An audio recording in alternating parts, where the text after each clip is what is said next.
San Juan Islands, Washington, 2021. The San Juan Archipelago, nestled in the Salish Sea between Washington State and Vancouver Island, had long been renowned for its resident orca population. These distinctive black and white marine mammals, scientifically known as Orcanus orca, have attracted researchers and tourists for decades. The region's complex network of islands, deep channels, and nutrient-rich waters provided an ideal habitat for the southern resident killer whales, a population designated as endangered since 2005, due to declining salmon stocks, vessel traffic, and environmental contamination. Regular patrols through these waters represented standard United States Coast Guard Station Bellingham operations. The unit was responsible for maritime law enforcement, search and rescue operations, and environmental protection across nearly 7,000 square miles of challenging waterways. On September 12, 2021, a routine patrol took an unprecedented turn that would reshape understanding of orca behavior and force a re-evaluation of maritime operations in cetacean habitats. Lieutenant Commander Zachariah Montgomery, 34, led the four-person crew aboard CG 25771, a 25-foot response boat small. According to the official incident report, the patrol had completed routine vessel safety inspections near Orcas Island. It proceeded rapidly through Harrow Strait, a designated critical habitat for the southern resident population. Weather conditions were optimal with calm seas, light winds, and excellent visibility under partly cloudy skies. Marine biologist Dr. Valerie Nakamura of the Orca Conservancy, who later analyzed the incident, noted that unusual orca behavior had been observed in the region during the preceding weeks. A solitary male orca identified as SL-117, nicknamed Seward by researchers, had separated from its pod approximately 3 months earlier, a behavior extremely rare among these highly social mammals. Underwater acoustic monitoring stations had detected SL-117's distinctive vocalizations, becoming increasingly erratic in the days before the incident. Petty Officer First Class Darnell Washington, operating the patrol boat's helm, first noticed the orca approximately 200 yards behind their vessel. According to the crew's statements, the animal initially appeared to be exhibiting normal behavior, swimming parallel to their course at a distance. Following standard wildlife encounter procedures, Lieutenant Commander Montgomery ordered a further speed reduction to minimize acoustic disturbance and wake impact.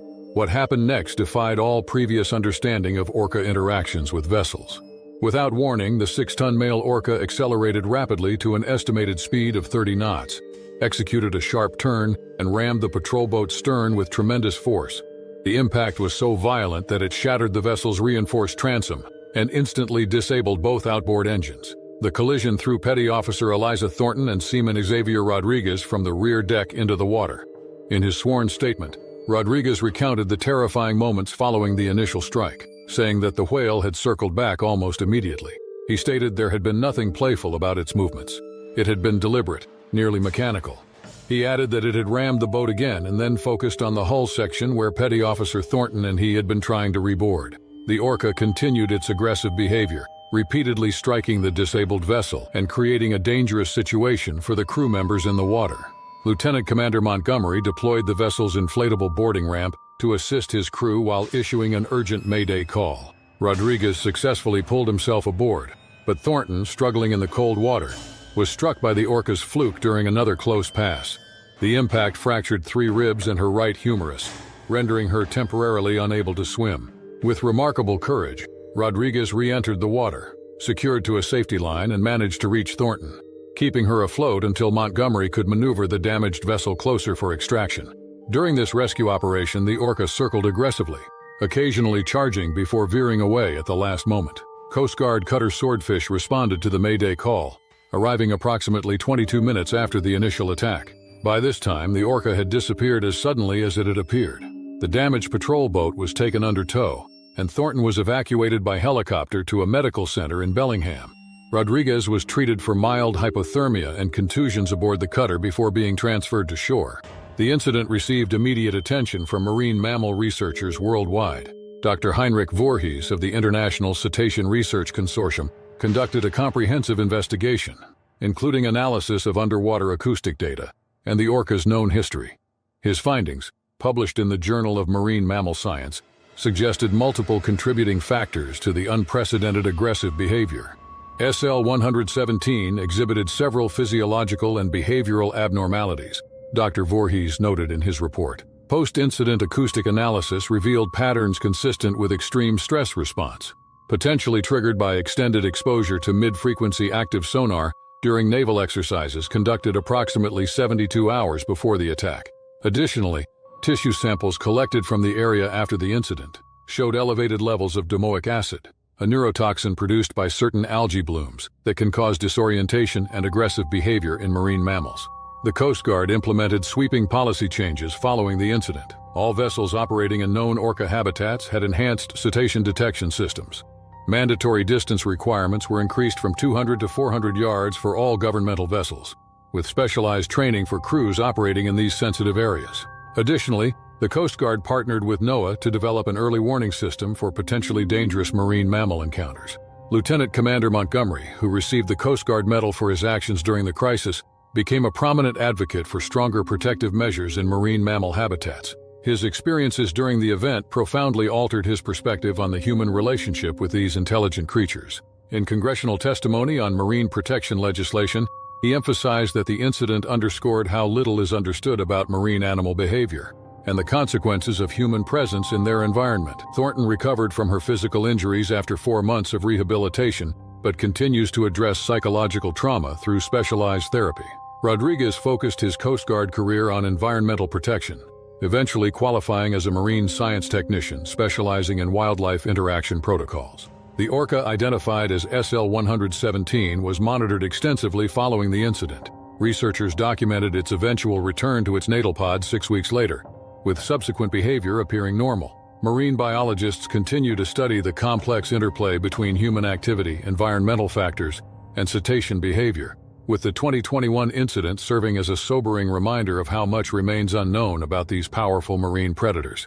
Mossel Bay, situated along South Africa's famed Garden Route, has earned its reputation as one of its premier coastal destinations. The horseshoe-shaped bay combines spectacular mountain scenery with warm waters that attracted tourists and marine life in equal measure. While the area was known for its great white shark population, attacks on humans remained exceedingly rare, a statistical anomaly that offered little comfort to Darren Thabo Nkosi and Malcolm Zane Vermeulen on the afternoon of February 17, 2023. The two childhood friends, both 28, had grown up in nearby George and considered themselves veterans of these waters. Darren, a mechanical engineer for a Cape Town technology firm, was visiting his hometown for the weekend. Malcolm, who operated a local adventure tourism company, had suggested an afternoon jet ski excursion to celebrate their 15-year friendship.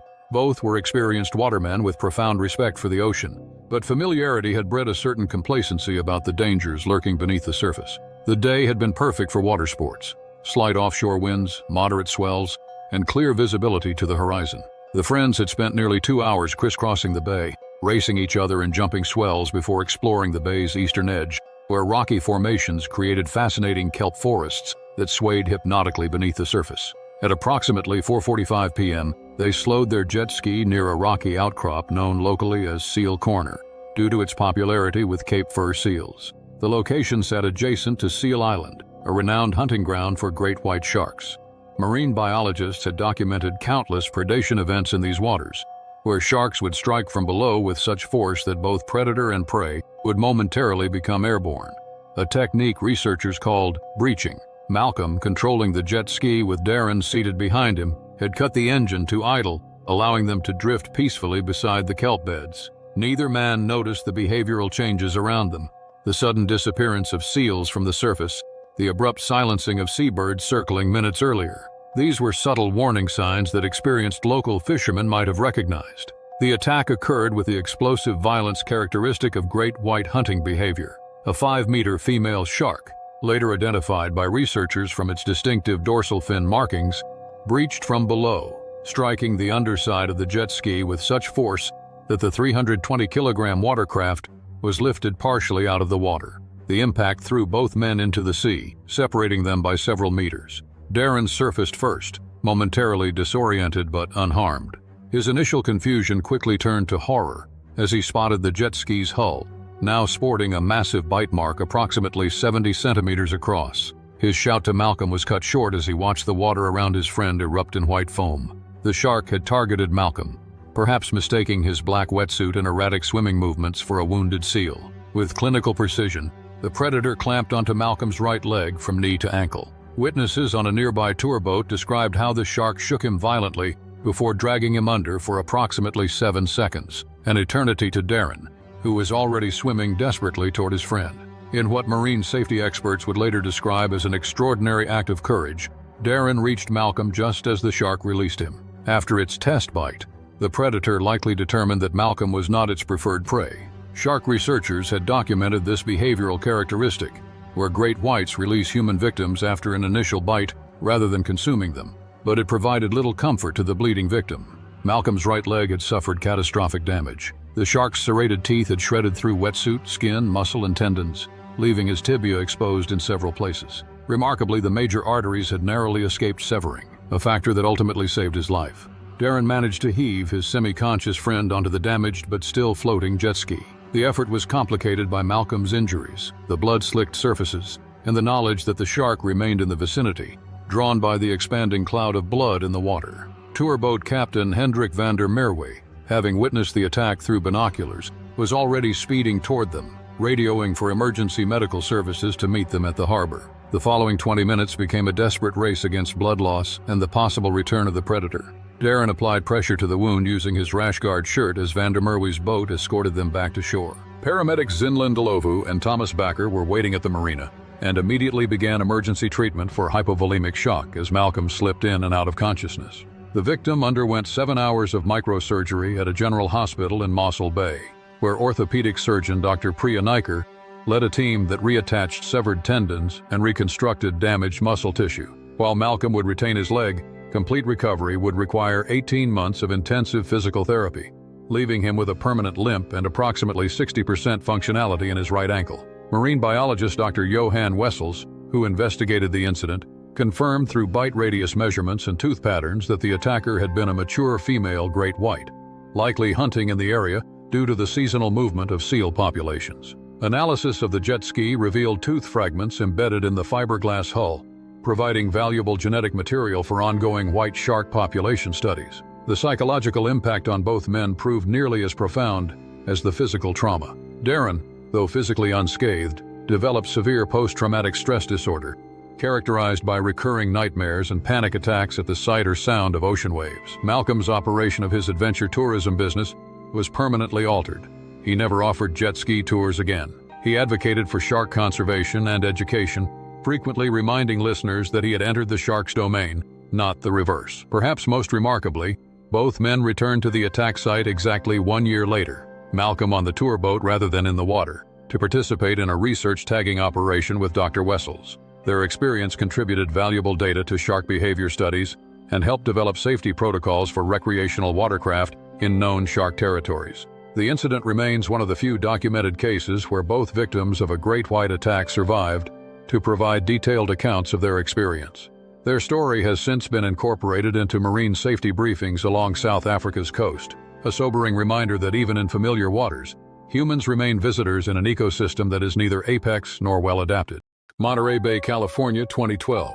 Monterey Bay, with its spectacular submarine canyon plunging to depths of over 10,000 feet just offshore, had long been recognized as one of the world's most biologically diverse marine ecosystems.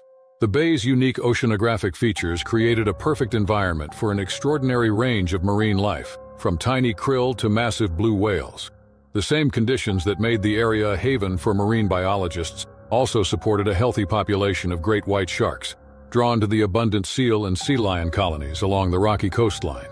For the commercial diving industry that serviced vessels in Monterey Harbor, the presence of these apex predators had always been an acknowledged occupational hazard. Standard safety protocols included shark spotters, emergency extraction procedures, and strict limitations on diving during dawn and dusk, the prime feeding times for most large shark species. Despite these precautions, the inherent risks of working in an environment shared with nature's most efficient predators could never be eliminated. Thaddeus Wellington, 42, a commercial diver with 15 years of experience working California's coastal waters, arrived at Monterey Harbor on the morning of October 17, 2012. For what should have been a routine assignment. The cargo vessel MV Australis had reported unusual vibrations during its recent Pacific crossing, potentially indicating damage to one of its massive propellers. Wellington, employed by Pacific Marine contractors, was tasked with conducting a thorough underwater inspection before the ship continued its journey to Seattle. According to Ramon Vasquez, Wellington's surface support technician who later provided testimony for the official incident report, conditions that day seemed optimal for underwater work. The visibility extended to approximately 30 feet, considered excellent for harbor waters, and the sea state was calm with minimal current. Wellington, wearing a standard commercial diving hard hat system with surface-supplied air and communications, entered the water at 10:37 a.m. He carried a specialized underwater camera, inspection tools, and a powerful diving light to illuminate the darker recesses beneath the ship's hull. The inspection proceeded normally for the first 28 minutes. Wellington had completed his assessment of the port propeller and was transitioning to the starboard side when the incident occurred. The audio recording from his diving helmet, later analyzed by investigators, captured his final observations about minor barnacle fouling on the propeller shaft, before communications suddenly became chaotic. What happened next was reconstructed primarily from Wellington's survival account and analysis of his equipment. A female great white shark, later estimated to be approximately 14 feet long based on bite radius measurements, approached from open water beyond the harbor entrance. Marine biologists speculated that the shark may have been drawn to the electrical impulses from Wellington's equipment, particularly his high-powered underwater lights and camera system, which can mimic the bioelectrical signals produced by wounded prey. The shark struck without warning, clamping its powerful jaws around Wellington's right forearm. The force of the bite immediately crushed his radius and ulna bones and severed multiple arteries, despite the protection of his neoprene diving suit. The resulting damage left dramatic puncture patterns that shark researchers would later use to confirm the size and species of the attacker. In a testament to human survival instinct, Wellington reported that training overtook panic in those critical moments. He recalled jabbing forcefully at the shark's sensitive gill area and eyes using his metal inspection probe with his free hand. This aggressive countermeasure, combined with the unfamiliar taste of neoprene and equipment rather than prey, apparently caused the shark to release its grip after approximately 6 seconds. Vasquez, hearing Wellington's distress calls through the communication system, immediately initiated emergency extraction procedures. The support team rapidly hauled Wellington to the surface, using the diving umbilical's integrated strength member. This procedure risked decompression illness but was deemed necessary, given the life-threatening nature of the situation. Wellington was pulled from the water just 90 seconds after the initial attack, but in that brief period, he had lost an estimated 3 pints of blood. Dr. Eliana Reyes, the emergency physician who treated Wellington at a medical center, would later characterize his injuries as devastating but surprisingly precise. The shark's upper teeth had severed his radial artery cleanly, while the lower jaw had crushed bone and muscle tissue. Without immediate medical intervention, Wellington would have succumbed to blood loss within minutes. The emergency medical team applied advanced hemostatic agents developed for military battlefield use to stabilize him before surgery. Over the next 9 hours, a surgical team led by Dr. Maxwell Zhang performed delicate microvascular repairs, reattaching severed vessels and stabilizing shattered bone structures with titanium supports. The damage was so extensive that Wellington ultimately lost approximately 35% of his forearm's functional capacity, despite receiving state-of-the-art treatment. The incident prompted a comprehensive review of commercial diving protocols in areas with great white shark populations. Dr. Sylvia Montero, a marine biologist specializing in predator behavior, consulted on developing new safety guidelines. Her research suggested that the combination of Wellington's bright underwater lights, the metal hull of the ship, and his position near the surface created a perfect storm of sensory cues that may have triggered the shark's predatory response. During a subsequent safety conference for commercial diving operators, Dr. Montero explained that great whites didn't have hands to explore their environment and instead used their mouths. She said that what appeared to be an aggressive attack was often investigatory behavior. Still, she added that this was little comfort when dealing with an animal capable of exerting more than 4,000 pounds of pressure per square inch in its bite. Following the incident, Pacific Marine contractors implemented several innovative safety measures, including deploying electronic shark deterrent devices on all diver equipment and reconfiguring underwater lighting systems to reduce their similarity to distressed prey signals. Wellington himself became an advocate for improved safety standards, working with regulatory agencies to develop more effective protocols, despite no longer being able to dive professionally. 3 years after the attack, Wellington founded Predator Aware, a non-profit organization that reduces negative human-shark interactions through education and technology. When interviewed for a documentary about his experience, Wellington expressed no animosity toward the shark or its species. emphasizing that he had entered its territory and encountered natural behavior. He stated that the ocean did not belong to them, that they were guests there, sometimes unwelcome, and that his experience had simply been a visceral reminder of that fundamental truth. The great white responsible for the attack was never identified with certainty. However, genetic material recovered from Wellington's wetsuit was added to California's marine predator DNA database, contributing to ongoing research on white shark populations along the Pacific coast. Gansbai, South Africa, positioned along the country's southern coast, had established itself as the global epicenter for great white shark research by 2017. Leila Dubois arrived in Gansbai during the austral summer of January 2017, her acceptance into the Institute's competitive internship program representing the culmination of years of academic dedication at a university in Paris.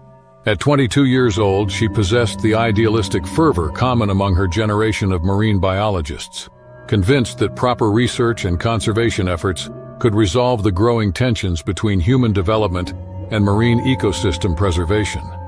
The Institute's research station occupied a converted warehouse overlooking the harbor, its walls lined with tracking equipment, specimen storage facilities, and the massive steel cages used for underwater observation missions.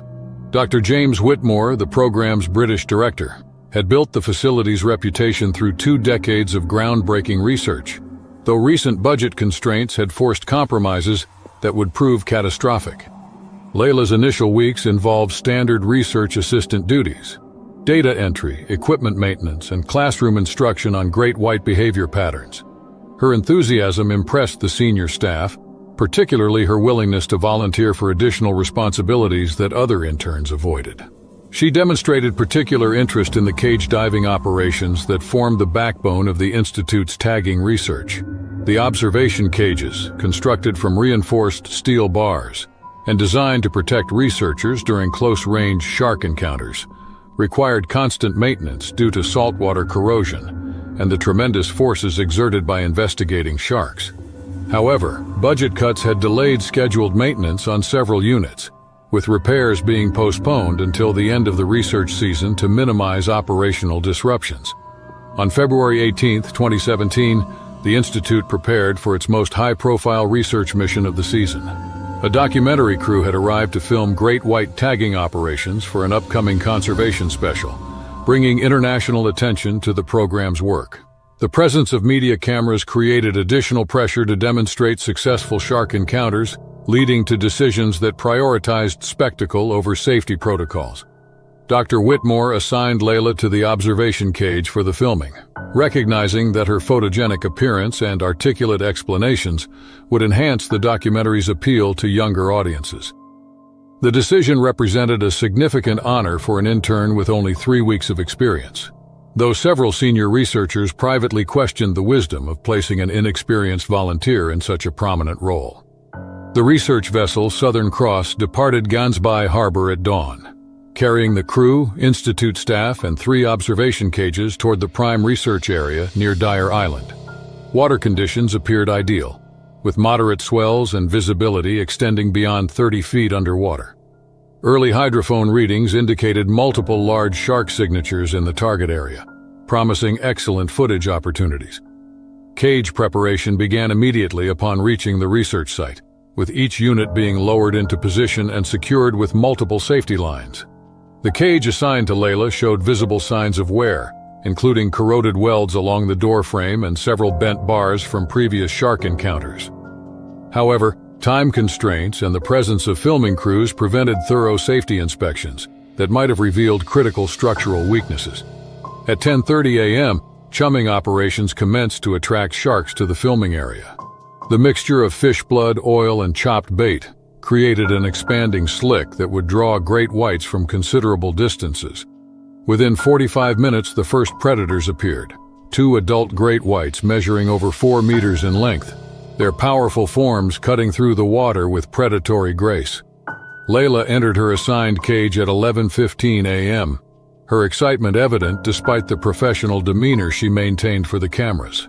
Her underwater communications equipment functioned properly, allowing surface observers to monitor her observations as the great whites began investigating the cage structures with increasing boldness. The attack occurred at 11:32 a.m. with shocking suddenness. The largest great white, estimated at nearly 5 meters in length, launched itself at Layla's cage with tremendous force, its massive body slamming into the structure with enough impact to buckle the corroded doorframe. The faulty latch, weakened by months of deferred maintenance, gave way completely under the assault. The cage door swung open, leaving Layla exposed to the massive predator now thrashing within the confined space. Her screams, transmitted clearly through the communication system, alerted surface observers to the catastrophic equipment failure. The great white's powerful jaws closed around her torso, its serrated teeth inflicting fatal injuries within seconds of the initial contact. Dr. Whitmore and the dive safety team attempted immediate rescue operations, but the shark's aggressive behavior and the compromised cage structure prevented effective intervention. Emergency ascent procedures brought Layla to the surface within 3 minutes of the attack, but her injuries proved beyond the capabilities of onboard medical equipment. The footage, showing the moments leading up to and including the fatal attack, became crucial evidence in subsequent investigations. The recordings revealed multiple safety violations and equipment deficiencies that the Institute had been aware of but had chosen to ignore, due to budget constraints and operational pressures. Layla's personal journal, discovered during the investigation, contained detailed entries expressing growing concerns about safety standards and ethical compromises within the Institute's operations. Her final entry, written the evening before the fatal dive, questioned whether the program's pursuit of dramatic footage had begun to overshadow its scientific mission. The tragedy resulted in comprehensive reviews of cage diving safety protocols throughout South Africa's marine research community. Dr. Whitmore resigned his position amid revelations about deferred maintenance and cost-cutting measures that had compromised participant safety. The Marine Conservation Organization faced criminal negligence charges and ultimately ceased operations in 2018. Layla's death served as a sobering reminder that youthful idealism and institutional prestige could not substitute for rigorous safety standards when confronting nature's most formidable predators. Her sacrifice led to enhanced regulations governing marine research internships and mandatory equipment inspection protocols that continue protecting young researchers pursuing careers in marine conservation. Bay, California, had long been celebrated for its rich marine biodiversity and stunning coastal landscapes. In the summer of 2023, its waters would become the stage for a tragedy that would forever change how locals viewed their relationship with the ocean. The bay's unique underwater canyon system created upwellings of nutrient-rich water that supported an extraordinary food chain, from microscopic plankton to massive marine mammals. This same abundance also attracted various shark species, including great whites that patrolled the deeper waters in search of seals and sea lions. Jake Matthews, a 27-year-old software engineer from San Jose, had grown up visiting Monterey Bay. His passion for extreme water sports had developed during his college years at the University of California, Santa Cruz, where weekends were dedicated to surfing, diving, and eventually wakeboarding. Despite his inland tech career, Jake maintained connections to the coastal community, particularly through his college friends who had remained in the area, running a small water sports rental and tour business. On July 15, 2023, Jake had joined his former roommates Zachary Dominguez and Taylor Westfield for a day of wakeboarding in the bay. The morning had been perfect, moderate waves, clear visibility, and few other boats to disturb their runs. By early afternoon, they had ventured farther from shore than usual, drawn by the glassy conditions in the deeper waters approximately a mile offshore. The friends had taken turns being towed behind their 24-foot boat, performing increasingly ambitious jumps and tricks as the day progressed. What the group had not realized was that they had entered an area where a juvenile elephant seal colony had established itself on nearby rocks, creating a natural hunting ground for great white sharks. Marine researchers monitoring shark movements in the bay had observed increased activity that week, but had not yet updated their public advisories. Additionally, the boat's wake and the repetitive splashing of the wakeboard created underwater vibrations that marine biologists would later suggest had mimicked the signals of distressed prey. At approximately 3:40 p.m., Jake was midway through his third run of the afternoon. His friends reported that he had just completed an impressive aerial maneuver when the water behind him erupted violently. A massive great white shark, later estimated at 16 feet long, breached directly in Jake's landing zone. The predator's momentum carried both Jake and his board beneath the surface in a chaotic splash, visible even from the boat 80 feet away. Zachary immediately cut the boat's engine and reversed course while Taylor grabbed the rescue ring. Through the suddenly blood-tinged water, they glimpsed a horrifying scene. The shark had clamped its powerful jaws around Jake's torso and right leg, thrashing in the characteristic feeding motion that great whites employ to tear flesh from prey. Jake's wakeboard, still attached to his feet by the bindings, appeared to confuse the shark momentarily as the unusual object interfered with its attack pattern. In a desperate attempt to save their friend, Zachary and Taylor deployed emergency flares directly into the water while maneuvering the boat closer. The bright lights and chemical irritants temporarily disoriented the shark, causing it to release Jake and swim away from the disturbance. Using the boat hook and rescue ring, they managed to pull Jake's severely injured body from the water, immediately applying pressure to the catastrophic wounds that covered his lower body. Despite their frantic radio calls for emergency assistance and attempts at cardiopulmonary resuscitation, Jake had lost too much blood too quickly. By the time the Coast Guard helicopter arrived 20 minutes later, medical personnel could only confirm what Zachary and Taylor had already realized. Their friend had not survived the brutal attack.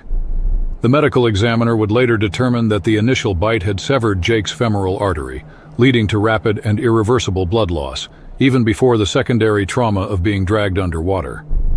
The incident shook the Monterey Bay community to its core. As the first fatal shark attack in the area in over a decade, it sparked renewed debates about ocean safety and shark management. Local authorities temporarily closed several beaches, while marine researchers conducted aerial surveys to track shark movements. The data collected revealed an unusual concentration of great whites in the bay that summer, possibly related to shifting ocean temperatures that had altered the migration patterns of their prey. Jake's parents, Arnold and Patricia Matthews, channeled their grief into advocacy, establishing the Jake Matthews Marine Safety Initiative, which funded research into shark deterrent technologies for water sports enthusiasts.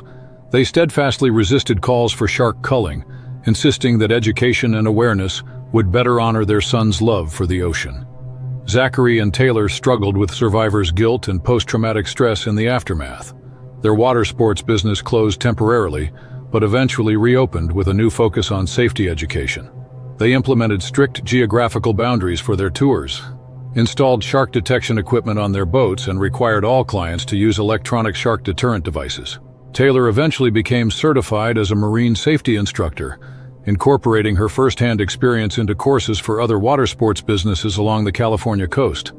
The scientific community used the tragedy as an opportunity to improve public understanding of shark behavior. Researchers from the Monterey Bay Aquarium developed an enhanced monitoring system that tracked shark movements in real time, with data accessible through a mobile application for water users.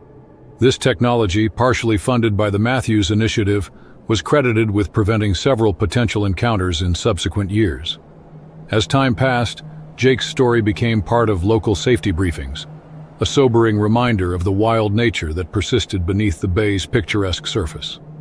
In Monterey Bay, as in oceans worldwide, humans remained visitors in an environment where ancient predators continued their eternal hunt, indifferent to the temporary intrusions of those who skimmed across the surface of their domain. Pailolo Channel, Hawaii, 2023. The Pailolo Channel, stretching between the Hawaiian islands of Maui and Molokai, has long been respected by local watermen as one of the most challenging ocean crossings in the archipelago. Known for its unpredictable currents, sudden squalls, and deep water upwellings, the 9-mile channel has claimed multiple vessels throughout Hawaiian maritime history. Despite these dangers, or perhaps because the channel has become a proving ground for elite endurance athletes seeking to test their limits in one of nature's most demanding marine environments, the channel has become a proving ground for elite endurance athletes seeking to test their limits in one of nature's most demanding marine environments.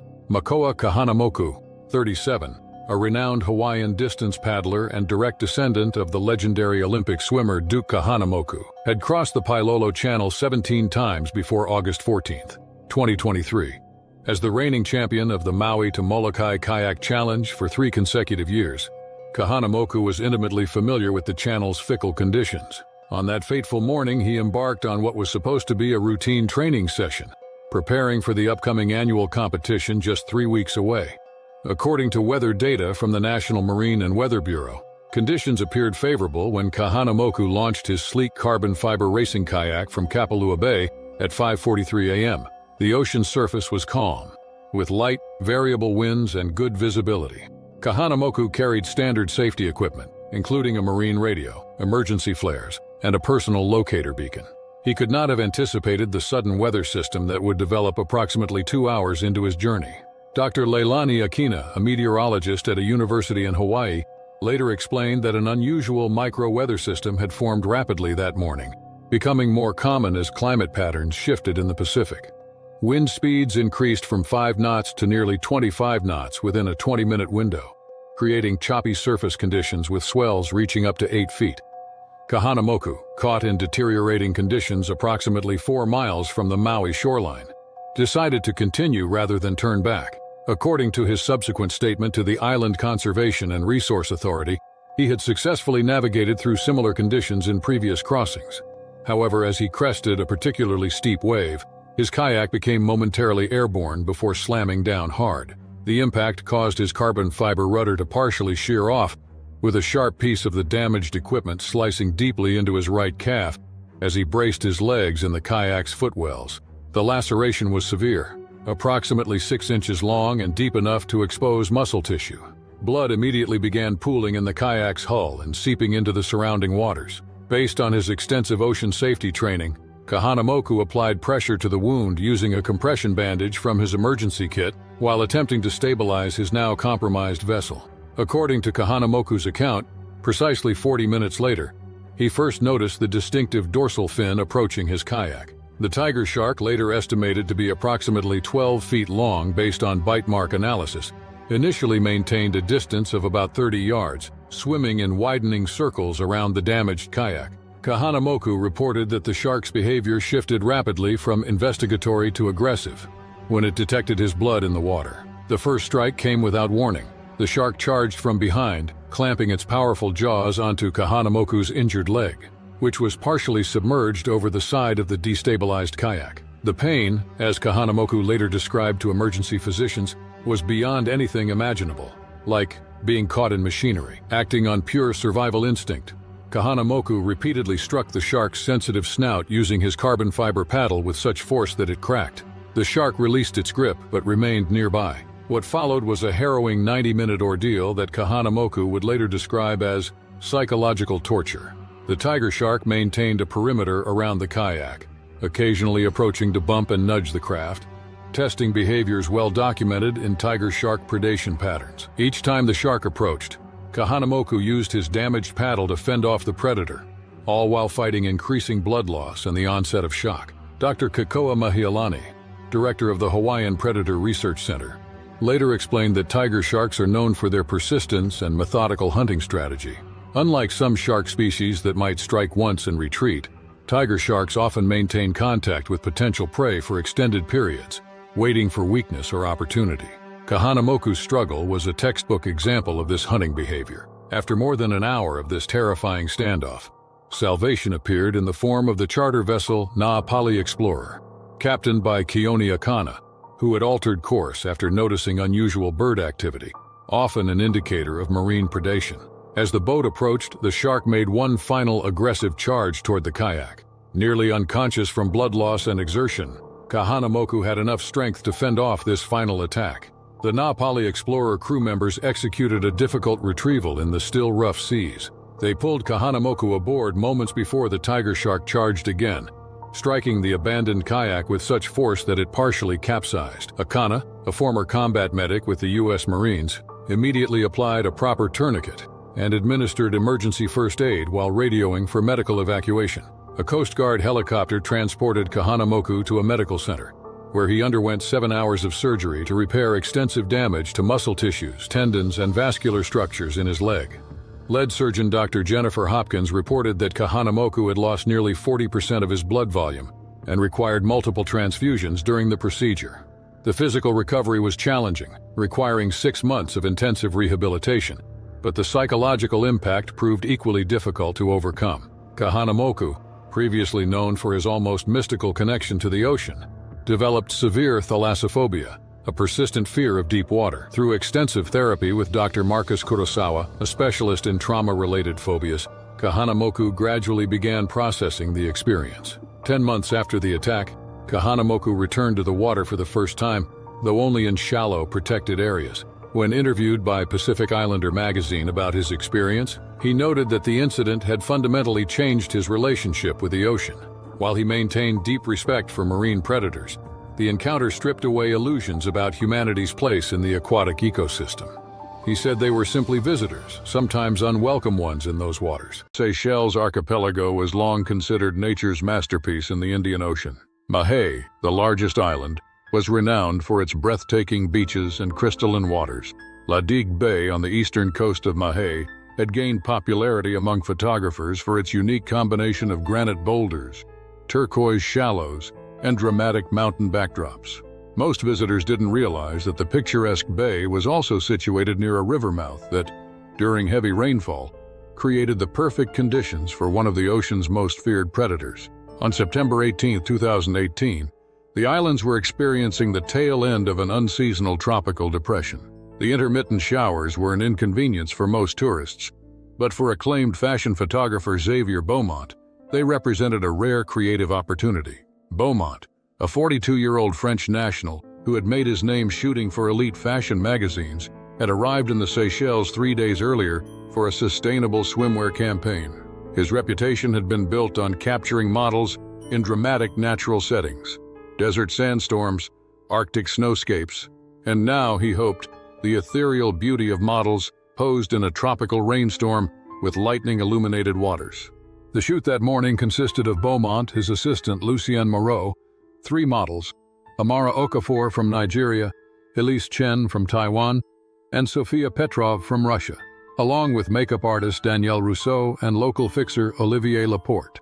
The latter had expressed reservations about the shooting location that morning, noting that recent rains had caused significant runoff from the nearby Rivière Anglaise, turning sections of the normally clear bay into a murky turquoise. Laporte had mentioned to Beaumont that local fishermen avoided such conditions, as the freshwater runoff attracted baitfish and created poor visibility, a dangerous combination. However, the dramatic skies enchanted the photographer, and the approaching storm clouds created a moody backdrop against the tropical paradise. He insisted the shoot proceed as planned. By 11:30 a.m., the team had set up along the shoreline. Beaumont waded into the waist-deep water approximately 20 meters from shore, positioning himself to capture the models against the dramatic skyline.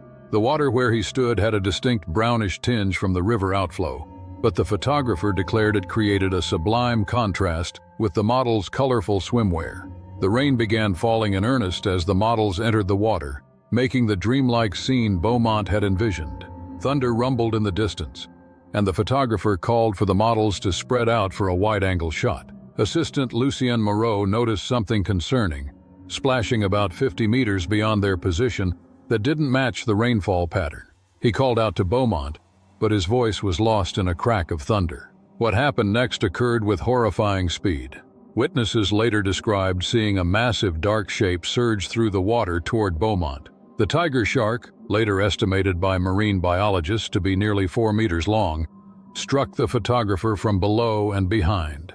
The initial impact knocked Beaumont forward, his camera flying from his hands. Before he could regain his footing, the shark bit into his thigh and abdomen in a single devastating motion. The water around him instantly turned crimson. Standing closest to Beaumont, model Amara Okafor later reported that he had been pulled under for several seconds before the shark released him. The photographer surfaced once, gasping, before disappearing again beneath the bloodied water. Fixer Olivier Laporte and assistant Lucien Moreau rushed into the shallows, dragging Beaumont's limp form toward shore while shouting for the models to get out of the water immediately. By the time they reached the beach, Beaumont had lost consciousness. Despite Rousseau's frantic attempts at first aid and Laporte's immediate call for emergency services, the photographer had lost too much blood. He was pronounced dead before the medical helicopter arrived 27 minutes later. Marine biologist Dr. Elena Sokolov, who investigated the incident, determined that the tiger shark had likely been drawn to the bay by the unusual conditions. The rainwater runoff had created a murky, nutrient-rich environment that attracted smaller fish, which drew the predator closer to shore than usual. The splashing of the photo shoot participants, combined with the low visibility and the shark's opportunistic feeding nature, had created what she termed a perfect storm scenario.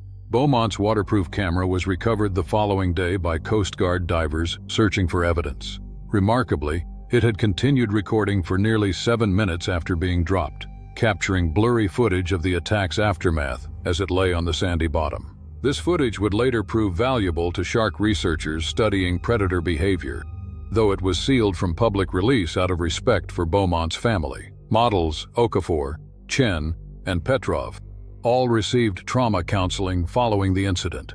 Okafor later advocated for ocean safety awareness, partnering with marine conservation groups to educate the public about shark behavior and risk factors. Lucien Moreau, devastated by his inability to save his mentor and friend, established the Beaumont Foundation, which funded research into shark detection technologies for popular swimming areas worldwide. The foundation's work led to the developing of an AI-driven monitoring system first deployed in the Seychelles in 2020, which has since prevented several potential encounters. For the local community of Mahé, the tragedy served as a sobering reminder that beneath the postcard-perfect surface of their island paradise lurked ancient predators, whose behavior could be influenced by seemingly minor environmental changes. Though tourist numbers recovered within a year, the beaches near river mouths would never again be viewed with the same carefree innocence, particularly when rain clouds gathered on the horizon and the turquoise waters began to darken with the Earth's runoff. The coastal town of Port Elizabeth, South Africa, had long been known for its pristine beaches and spectacular marine life. In January of 2017, its waters would become the setting for a tragedy that would leave an indelible mark on the local community and a visiting American family. Port Elizabeth's shores, where the warm Indian Ocean currents meet cooler Atlantic waters, had created a diverse marine ecosystem that attracted both tourists and predators alike. For decades, the area had employed shark spotters and installed protective nets at popular swimming beaches, but the remote stretches of coastline remained wild and largely unprotected. Sarah Delaney, a 36-year-old pharmaceutical researcher from Minneapolis, had been planning the South African vacation for years. Her husband Matheson and their 2 children, 11-year-old Eliza and 9-year-old Finley, had been captivated by Sarah's detailed itinerary of wildlife safaris and coastal adventures. Sarah herself had been a collegiate swimmer at Stanford University, maintaining her passion for open water swimming well into adulthood.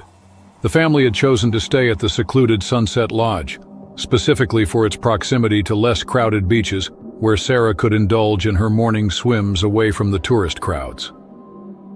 The morning of January 17th began like the others during their stay, with clear skies and moderate temperatures perfect for beach activities. Breakfast on the lodge's terrace had been filled with excitement as they planned their day. Sarah had mentioned her intention to swim beyond the small cove in front of their accommodation to explore the adjacent bay, known locally as Dolphin Point, for the pods frequently seen offshore. The beach was not one of Port Elizabeth's designated swimming areas, lacking both lifeguards and shark nets, but its isolation was precisely what had attracted Sarah. Lodge manager Thembinkosi Naidu had cautiously advised against swimming alone, especially beyond the sheltered cove. He had mentioned increased shark sightings in recent weeks following unusual whale activity offshore. Sarah had acknowledged his concerns but assured him that she would remain relatively close to shore. Her confidence was understandable. She had completed several open water races and prided herself on her ocean awareness. At approximately 10:15 a.m., Sarah entered the water while her family set up their beach gear on the shore. Matheson later recounted how he had watched her strong, practiced strokes as she cut through the gentle swells. The children had waved enthusiastically as their mother swam past the protective embrace of the cove and around the rocky outcropping that separated it from the larger bay beyond. 20 minutes into her swim, Sarah had ventured approximately 100 meters from shore, farther than she had intended but still within what she considered her safety zone. Unknown to her, a 4.5-meter great white shark had been patrolling these waters since dawn, attracted by a seal colony on the offshore rocks. Marine biologists would later hypothesize that the shark, following natural hunting patterns, had misidentified Sarah's black wetsuit and swimming motions as those of a seal. The attack occurred with devastating swiftness. Matheson, who had been helping the children build a sandcastle, glanced up just in time to see a violent disturbance in the water where Sarah had been swimming seconds before. A dark shape breached the surface momentarily, and Sarah disappeared beneath an explosion of white water. Her scream carried briefly across the bay before being cut terribly short. Matheson reacted immediately, instructing the children to run back to the lodge for help while he sprinted to the water's edge. His desperate shouts alerted two local fishermen, Vuyo Mandela and Peter Van Wyck, who had been preparing their small boat nearby. The men quickly launched their vessel and headed toward the site of the attack. But by the time they reached the area, all that remained was an expanding slick of red on the water's surface. The following hours unfolded in a blur of emergency services, police interviews, and the heart-wrenching task of sheltering the children from the full horror of what had occurred. The South African Maritime Rescue Coordination Center dispatched boats and a helicopter to search for Sarah, but as daylight faded into evening, hope diminished accordingly. Her body was never recovered, presumably taken by the strong offshore currents that characterized this stretch of coastline. The attack generated international headlines and renewed debate about shark culling, a practice largely abandoned in South African waters due to conservation concerns. Local marine authorities emphasized that such incidents remained exceedingly rare, with this being only the third fatal shark attack in the area in 20 years. For the Delaney family, the tragedy reshaped their existence in ways they could never have imagined.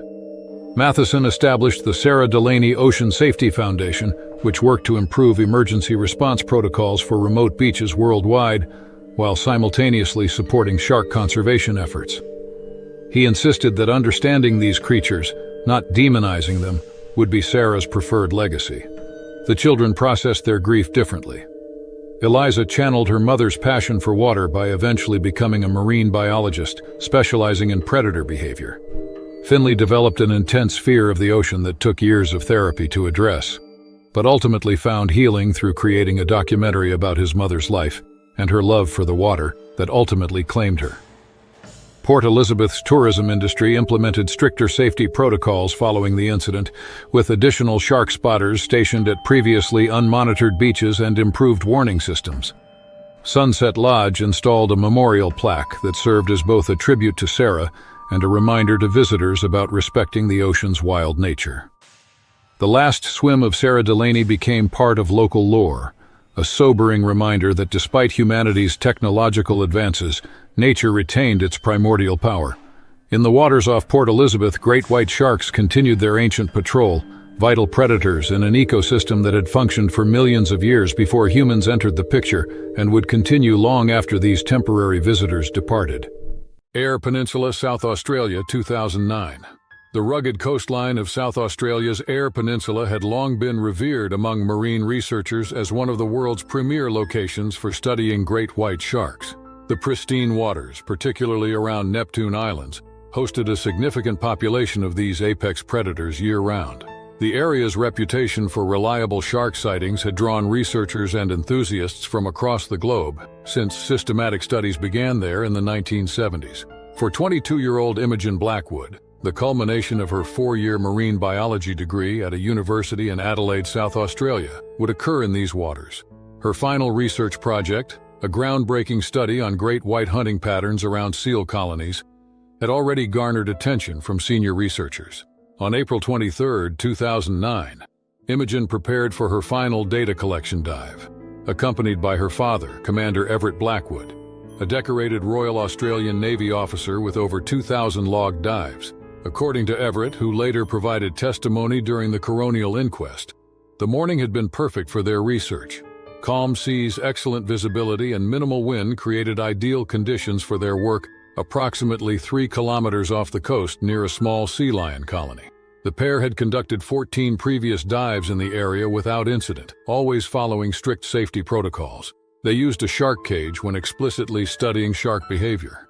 Still, this morning they conducted fish population surveys in an area where no sharks had been spotted during their previous visits. Professor Helena Nakamura, Imogen's academic advisor, monitored the dive from the research vessel and reported that the first 40 minutes proceeded smoothly.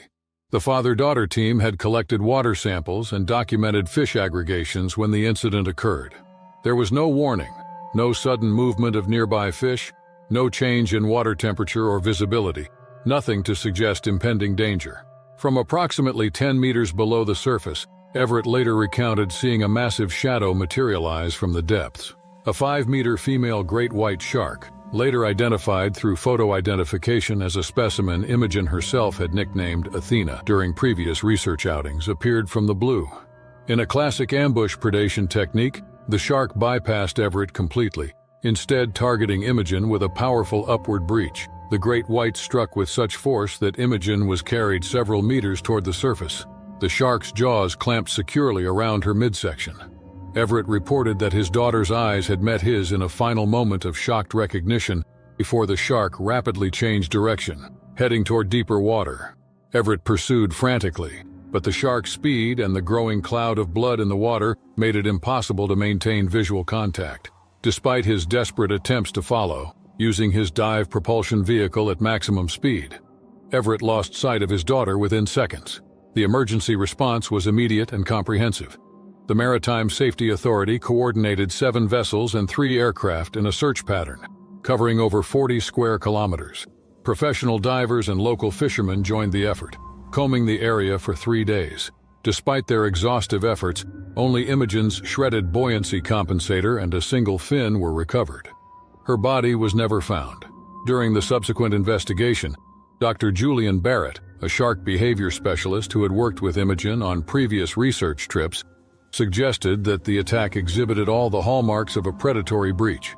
In this hunting technique, great whites accelerate from depth with such explosive force that they sometimes become completely airborne when striking prey at the surface. Barrett noted that humans are not typical prey for great whites, making the tragedy particularly perplexing. Imogen had been diving well below the surface, not presenting the silhouette that typically triggers such attacks. According to Professor Nakamura, the most haunting aspect of the tragedy was that Athena had been a central subject of Imogen's research. The young student had spent countless hours observing this particular shark from the safety of diving cages over the previous 2 years. Her research notebooks, now preserved in the university's Marine Biology Department archives, contained detailed observations about the shark's behavior patterns, distinctive markings, and hunting preferences.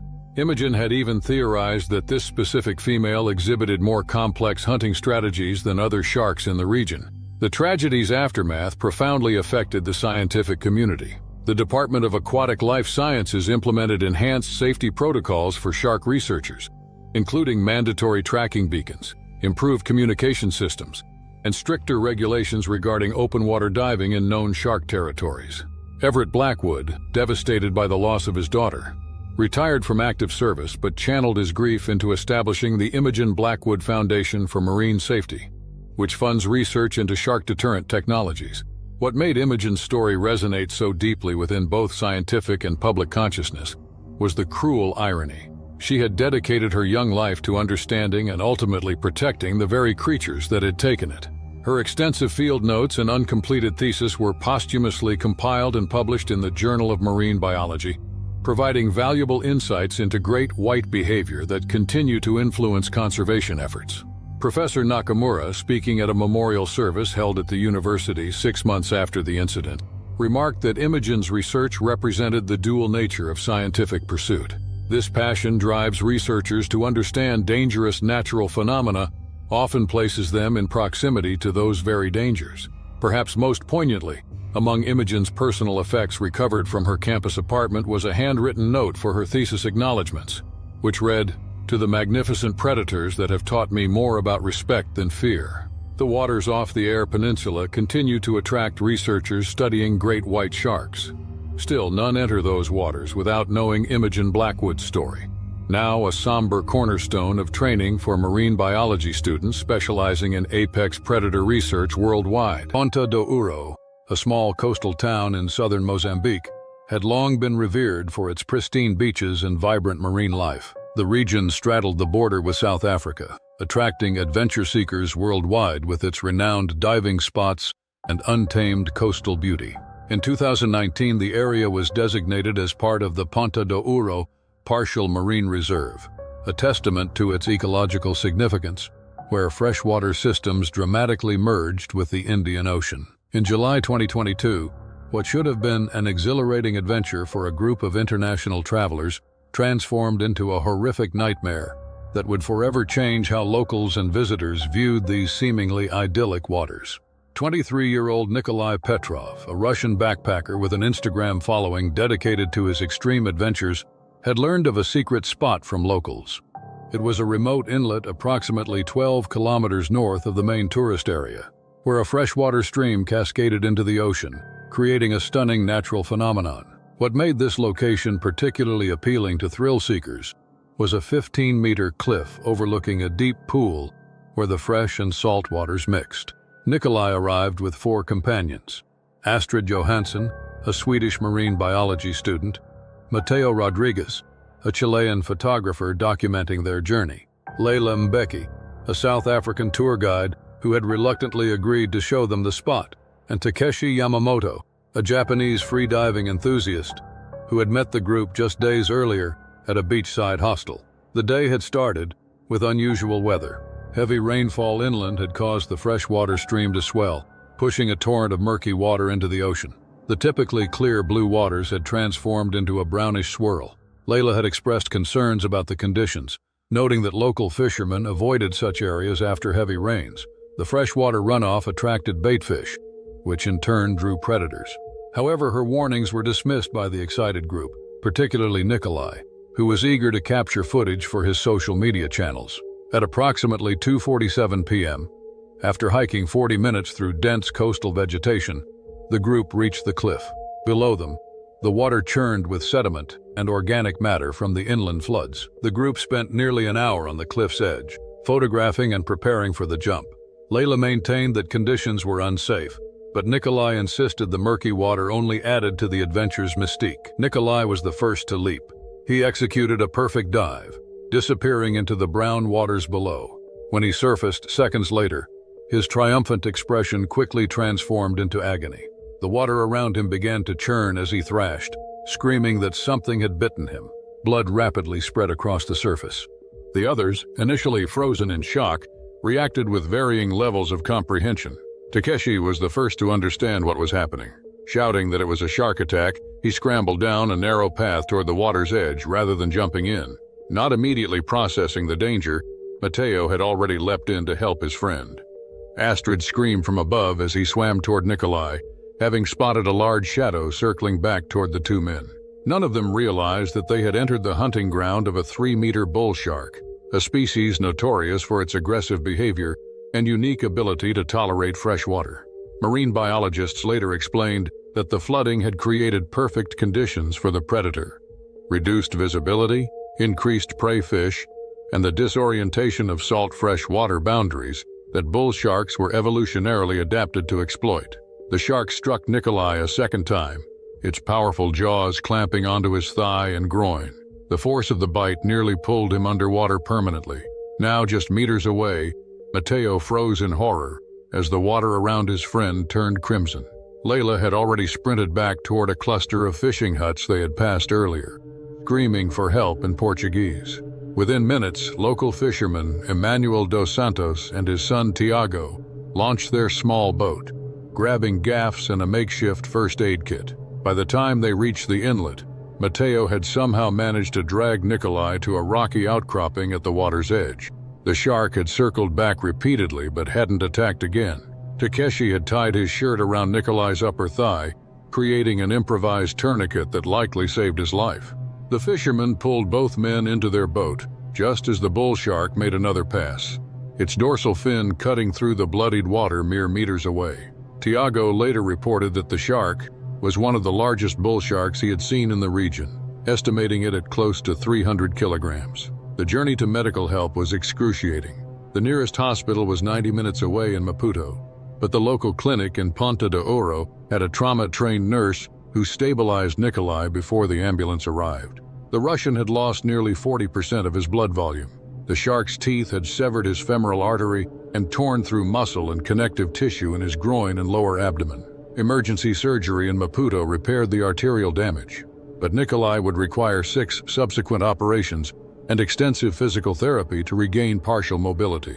Leila Mbeki became an advocate for shark safety awareness, conducting educational programs for tourists throughout Mozambique's coastal regions. The group's footage of the incident, captured on Mateo's waterproof camera, was later used in marine conservation educational materials, showing how human recreation and predator behavior can intersect with devastating consequences. As for the rock where Nikolai had been dragged ashore, locals began calling it Pedra de Sangue, Blood Rock. Despite official attempts to discourage cliff jumping at the site, adventure tourism slowly resumed months later. Yet every visitor on that cliff now pauses to read the weathered warning sign that bears Nikolai Petrov's name and the date of his encounter with one of nature's most perfectly evolved predators. The wind whipped violently across Cape Cod Bay, Massachusetts, creating perfect conditions for experienced windsurfers on the afternoon of August 12, 2022. This particular stretch of the Atlantic coastline had long been a paradise for water sports enthusiasts.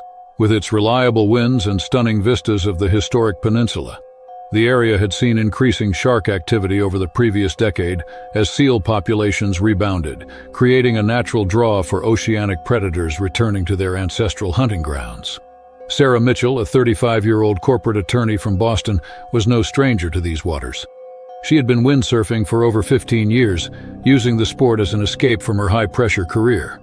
Her friends often remarked that she seemed more at home on the water than in any courtroom, and Sarah had developed a reputation among local windsurfers for her fearlessness in challenging conditions. This weekend marked her 10th annual solo retreat to Cape Cod, a tradition she maintained religiously despite her busy schedule. The day had begun perfectly. Clear skies, strong winds, and relatively few tourists as the summer season wound down. Sarah had spent the morning riding impressively large swells, feeling the familiar rush of adrenaline as she navigated her board across the churning surface. By mid-afternoon, most recreational beachgoers had departed as the wind intensified, leaving Sarah with an expansive playground all to herself. It was just after 3:30 p.m. when Sarah noticed something unusual. Despite the strong winds propelling her sail, a peculiar stillness had settled over one section of water about half a mile from shore. Having grown up near the ocean, she recognized this as potentially significant. Predators often created such disturbances in their wake. Still, she continued her course, adjusting her board to investigate this anomaly with the curiosity that had served her well in her legal career. The attack came without warning. A massive tiger shark, estimated later to be nearly 12 feet long, struck from directly beneath Sarah's board with explosive force. The impact launched her 6 feet into the air before she crashed back into the churning foam. Marine biologists would later suggest the shark had likely mistaken the silhouette of her board and sail for a large sea turtle, one of the tiger shark's preferred prey items. Finding herself suddenly in the water, Sarah's training kicked in. She attempted to climb back onto her board, but the shark circled back, its distinctive tiger-striped pattern visible just beneath the surface. With devastating power, the predator clamped its jaws around her right leg, the serrated teeth slicing through her wetsuit and into flesh and muscle. Sarah's response was instinctive and potentially life-saving. Rather than pulling away, which might have caused the shark to bite down harder, she kicked forcefully at the shark's sensitive gill area with her free leg. The shark released her momentarily, seemingly confused by this unexpected resistance. In that critical moment, Sarah thrashed and created as much disturbance as possible, knowing that sharks often preferred stealth and surprise over prolonged confrontation. The strategy bought precious seconds as the shark retreated temporarily, circling wider but still dangerously present. Blood was now spreading through the water, a dire development that Sarah knew could trigger a feeding response. With determination born of survival instinct, she pulled herself onto her board despite excruciating pain, using the sail boom as leverage. Her salvation appeared in the form of the Seaside Wanderer, a small charter fishing boat operated by Captain Elijah Thornton. The captain had been observing Sarah's impressive windsurfing through binoculars and witnessed the violent attack. He immediately redirected his vessel, racing toward the injured windsurfer while instructing his 2 passengers to prepare the first aid kit. As the boat approached, the shark made one final pass, bumping the underside of Sarah's board before disappearing into deeper water. Captain Thornton and his passengers managed to pull Sarah aboard, applying pressure to her severely lacerated leg while radioing the Coast Guard for emergency assistance.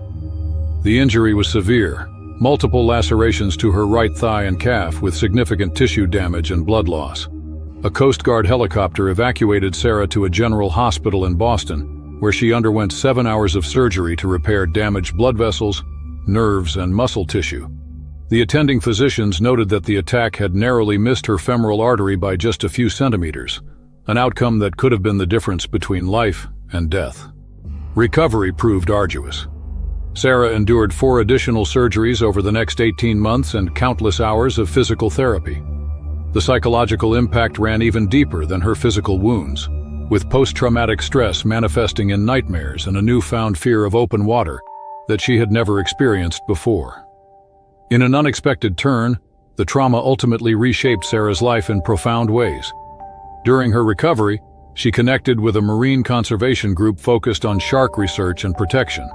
Despite her ordeal, or perhaps because of it, Sarah became fascinated by these predators and the crucial role they played in ocean ecosystems. She eventually reduced her legal practice to part-time status, dedicating her considerable skills instead to environmental law with a focus on marine protection initiatives. 3 years after the attack, Sarah stunned her friends by returning to the water, though she exchanged her windsurfer for a kayak and remained in shallower waters. She attributed her recovery to a determination to understand rather than fear the creature that had nearly taken her life. The incident was officially recorded as the third tiger shark attack in Cape Cod history, an anomaly that marine biologists attributed to warming ocean temperatures, pushing these traditionally more tropical predators further north. For Sarah Mitchell, the attack became not an endpoint but a turning point, a violent introduction to a cause that would ultimately give her life new purpose and direction. Naval Base Guam, Apra Harbor, 2015. The waters of Apra Harbor in Guam had long served as a strategic training ground for the United States Navy. Established during World War II, the natural deepwater port provided ideal conditions for various naval operations, including underwater maintenance exercises. The tropical waters surrounding the harbor boasted rich marine biodiversity, with coral reefs and abundant sea life. What many naval personnel didn't fully appreciate, however, was that these same warm, murky waters attracted numerous bull sharks, one of the ocean's most aggressive and territorial predator species. On July 17, 2015, Petty Officer Second Class Daryl Westmoreland, 28, participated in a routine underwater maintenance drill. The exercise involved a 6-person dive team practicing hull inspection procedures in the shallow waters near the harbor entrance. Westmoreland, a 7-year Navy veteran from Tulsa, Oklahoma, had completed similar training exercises dozens of times before. That day's weather conditions were optimal: clear skies, minimal wind, and moderate visibility underwater.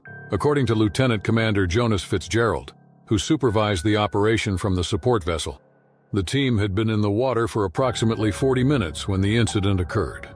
Westmoreland had separated slightly from his dive partner, Petty Officer Alicia Richardson, as he moved along the starboard side of a moored supply vessel, checking for simulated damage to the hull. What happened next occurred with shocking swiftness. A 3.2-meter bull shark, likely attracted by the diver's movements and possibly disoriented by the harbor's shipping activity, emerged from the murky depths. According to Richardson, who witnessed the attack from less than 5 meters away, there was no warning behavior, no circling or investigatory approach. The shark struck Westmoreland with explosive force, clamping its jaws onto his right thigh with devastating pressure. Richardson later reported hearing Westmoreland's muffled scream through his regulator as clouds of blood quickly filled the surrounding water. The shark began to shake violently, a behavior bull sharks employ to tear flesh from bone. Acting with remarkable presence of mind, Richardson activated her emergency signal and moved toward her struggling teammate. The attack lasted approximately 20 seconds, though Richardson would later tell investigators it felt like hours. The bull shark maintained its grip as Westmoreland fought desperately, striking at the animal's sensitive gill slits and eyes with his dive knife. The other team members, alerted by Richardson's emergency signal, deployed the unit's acoustic shark deterrent, a device that emits specific sound frequencies designed to overwhelm a shark's sensitive electroreceptors. Petty Officer Marcus Dominguez, the team's most experienced diver, fired 2 underwater flares, creating bright, disorienting light that momentarily confused the shark. This brief distraction and Westmoreland's continued resistance caused the predator to release its grip and retreat into deeper water. The team executed an emergency ascent protocol, carefully bringing the severely injured Westmoreland to the surface while maintaining pressure on his wounds. Medical Officer Lieutenant Sophia Nguyen, who was stationed on the support vessel, immediately began treatment for hypovolemic shock as Westmoreland was pulled aboard.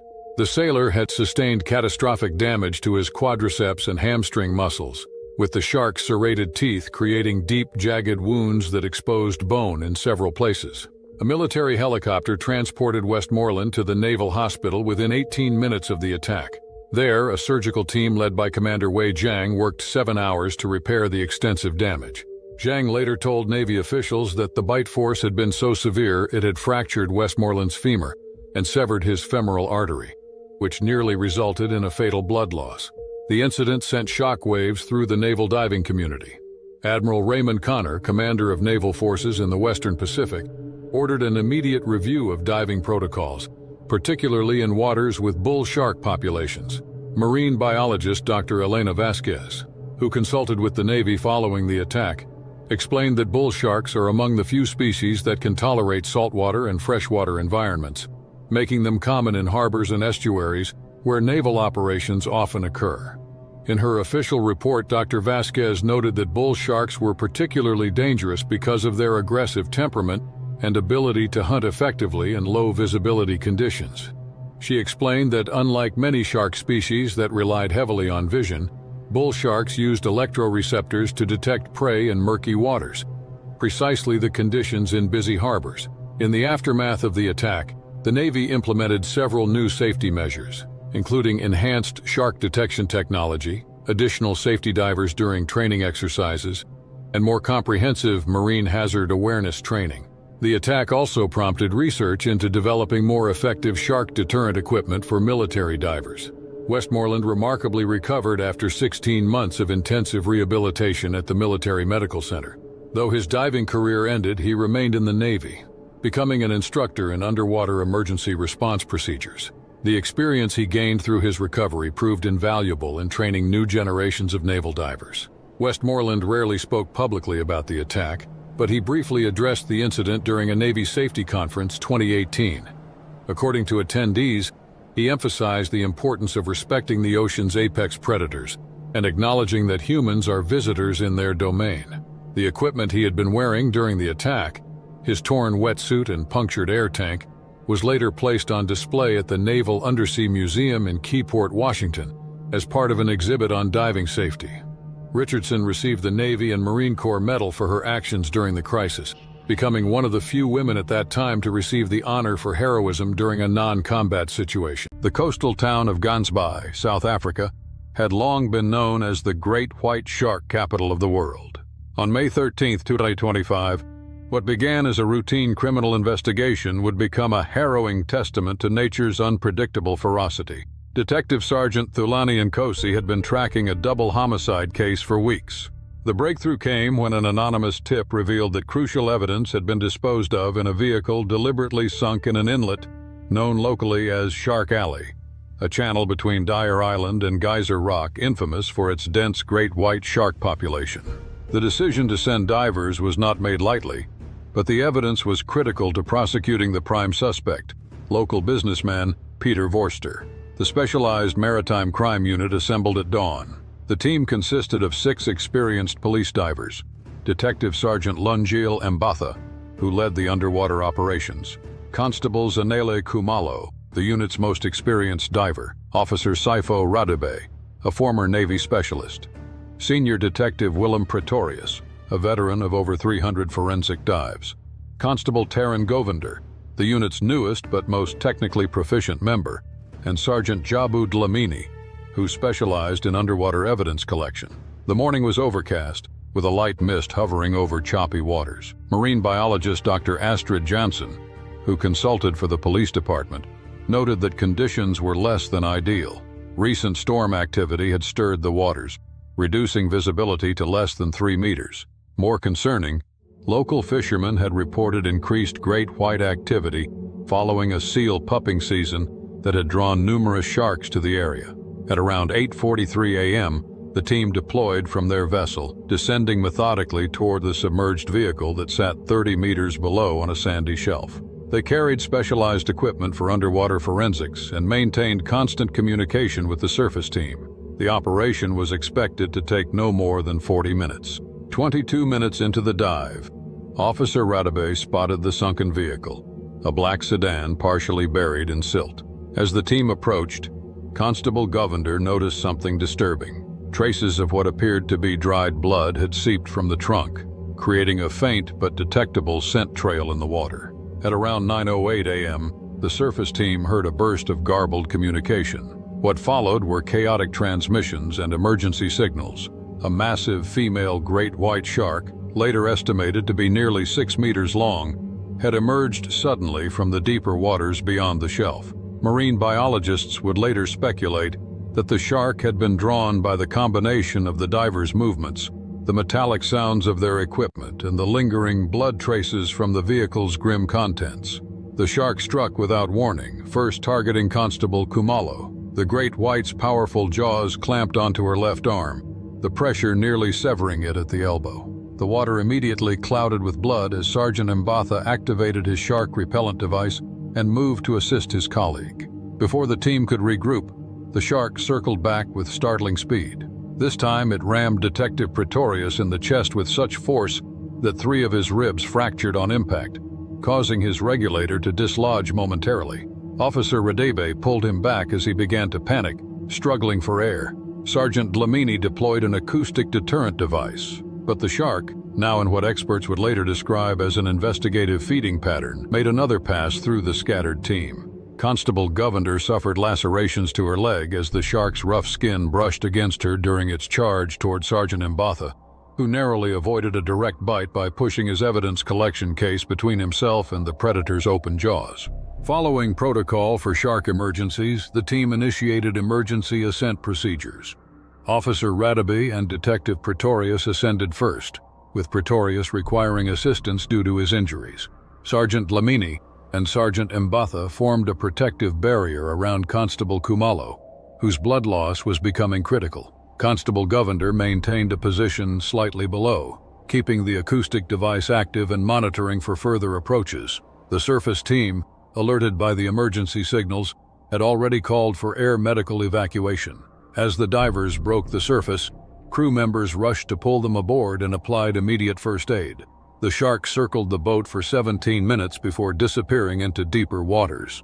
All 6 divers survived the attack, though 3 remained in critical condition as they were airlifted to a hospital in Cape Town. Constable Kumalo underwent 12 hours of microsurgery to save her arm, though she would never regain full mobility. Detective Pretorius required extensive chest surgery to repair his shattered ribs, one of which had punctured his left lung. Constable Govender's leg wounds, while less life-threatening, needed over 100 stitches and left permanent scarring. For the 6 officers, the physical and psychological recovery would prove lengthy. All received commendations for bravery, and their experience led to revised protocols for underwater crime scene investigation in marine predator habitats worldwide. Detective Sergeant Nkosi, who had authorized the dive, later reflected that in pursuing human justice, they had momentarily forgotten that they were entering a domain where humans were neither apex nor native, merely visitors in an ancient hunting ground where different rules apply. Cape Town, South Africa, 2017. The remote stretch of Kogel Bay Beach along South Africa's eastern cape had long been known for its breathtaking beauty and dangerous waters. Situated near Seal Island, a notorious breeding ground for Cape fur seals, the area had a dark history of shark encounters dating back to the early 1900s. Local authorities had installed warning signs in multiple languages and employed seasonal shark spotters. Still, the pristine waters and magnificent coastline continued to lure tourists seeking the perfect African beach experience. For the Petrovich family from St. Petersburg, Russia, their dream South African vacation turned into an unimaginable nightmare on the morning of March 15, 2017. Borislav Petrovich, 43, a successful investment banker, his wife Anastasia, 39, a marine biology professor, and their 2 children, Mikhail, 12, and Svetlana, 9, had been staying at a luxury resort overlooking the bay for 3 days. The family had specifically chosen this location for its natural beauty, and because Anastasia had long wanted to observe the area's marine ecosystem firsthand. According to Hendrik van der Merwe, 67, a local fisherman who witnessed the tragedy, the water had been unusually murky that day due to recent storms. and most locals had avoided entering beyond the shallows. Van der Merwe noted that he had spotted unusual seal activity closer to shore that morning, a potential warning sign that sharks might be hunting nearby. Despite the conditions, the Petrovich family ventured into the water around 9:30 a.m., walking approximately 50 meters from shore where the water reached just above waist deep for the adults. They were the only swimmers in that section of the beach. According to Van der Merwe, who was preparing his small fishing boat about 200 meters away, the family enjoyed themselves, splashing and taking photographs in the shallow surf. What happened next occurred with terrifying speed.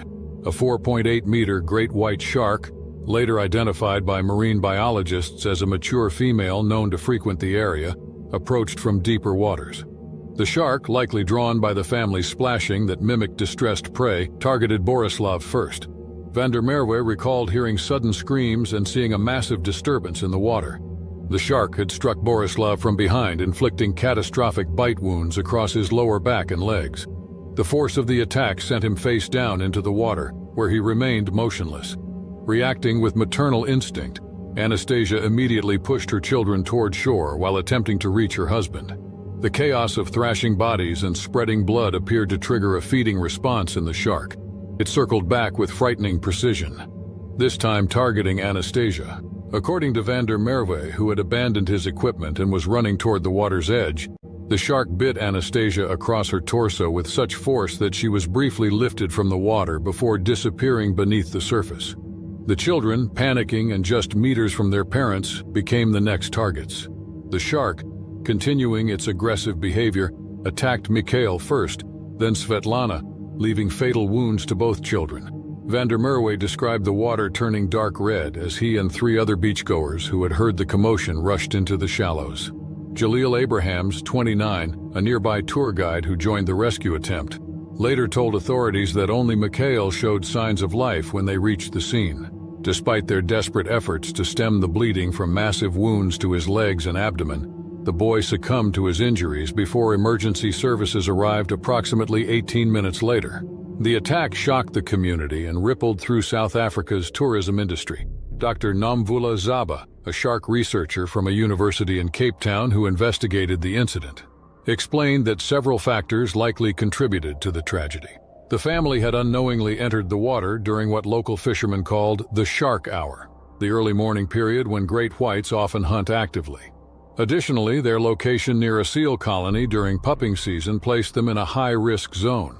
Dr. Zaba's official report highlighted the unusual nature of the case, emphasizing the repeated targeting of multiple victims in shallow water. She noted that great white sharks typically bite once and retreat to assess their prey, but the shark displayed unusually persistent predatory behavior in this instance.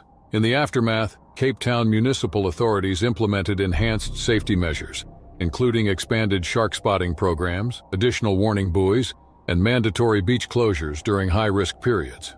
The Kogel Bay beach attack was recorded as one of South Africa's deadliest shark incidents in recent history. Vladimir Kolakov, the Russian consul in Cape Town, worked with local authorities to repatriate the family's remains. Later, a small memorial consisting of 4 stone markers was erected on the beach, becoming both a somber reminder of the tragedy and a warning about the ocean's unpredictable dangers. The great white responsible for the attack was never caught, though tracking data suggested it migrated to Australian waters the following season. Marine conservation groups emphasized that such incidents, while devastating, remained extraordinarily rare and should not result in culling programs that might damage the already vulnerable great white shark population. Van der Merwe, who gave up fishing after witnessing the tragedy, has since become an advocate for improved beach safety. He frequently speaks to tourist groups about respecting ocean predators and understanding the warning signs of dangerous conditions. He often tells visitors that the sea gives life, but they must never forget that it can also take life instantly. The remote coastline of Queensland's Cape York Peninsula represented some of Australia's most pristine and dangerous surfing territory by 2022. Emily had discovered surfing during her university years, where her engineering studies provided the analytical mindset that helped her quickly master wave riding techniques. Her profession designing offshore oil platforms required extensive travel to remote locations. and she often extended business trips to explore local surf breaks that most recreational surfers would never attempt to reach. The Cape York expedition in August 2022 represented months of planning, with Emily and 3 friends organizing a 2-week camping and surfing adventure to Queensland's most isolated beaches. The group had secured permits for camping in protected areas and equipped their expedition vehicle with emergency communication equipment, medical supplies, and provisions for extended wilderness travel. The break they discovered on August 14th, approximately 40 kilometers north of the area, offered perfect conditions.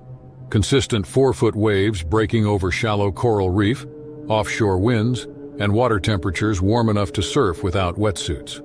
The location's remoteness meant they were likely the first surfers to ride these waves, a privilege that came with inherent risks of being hours from emergency medical assistance. Emily's surfboard was a custom-shaped 68 inches thruster, designed specifically for reef breaks, with a narrow outline and sharp rails that provided exceptional performance in hollow waves but offered minimal flotation for emergency situations.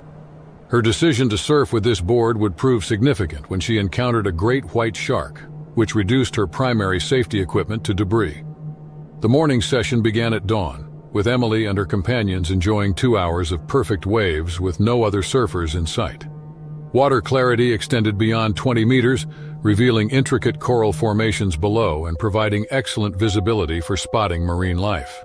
However, this same clarity would later allow Emily to witness every detail of the attack that nearly cost her life.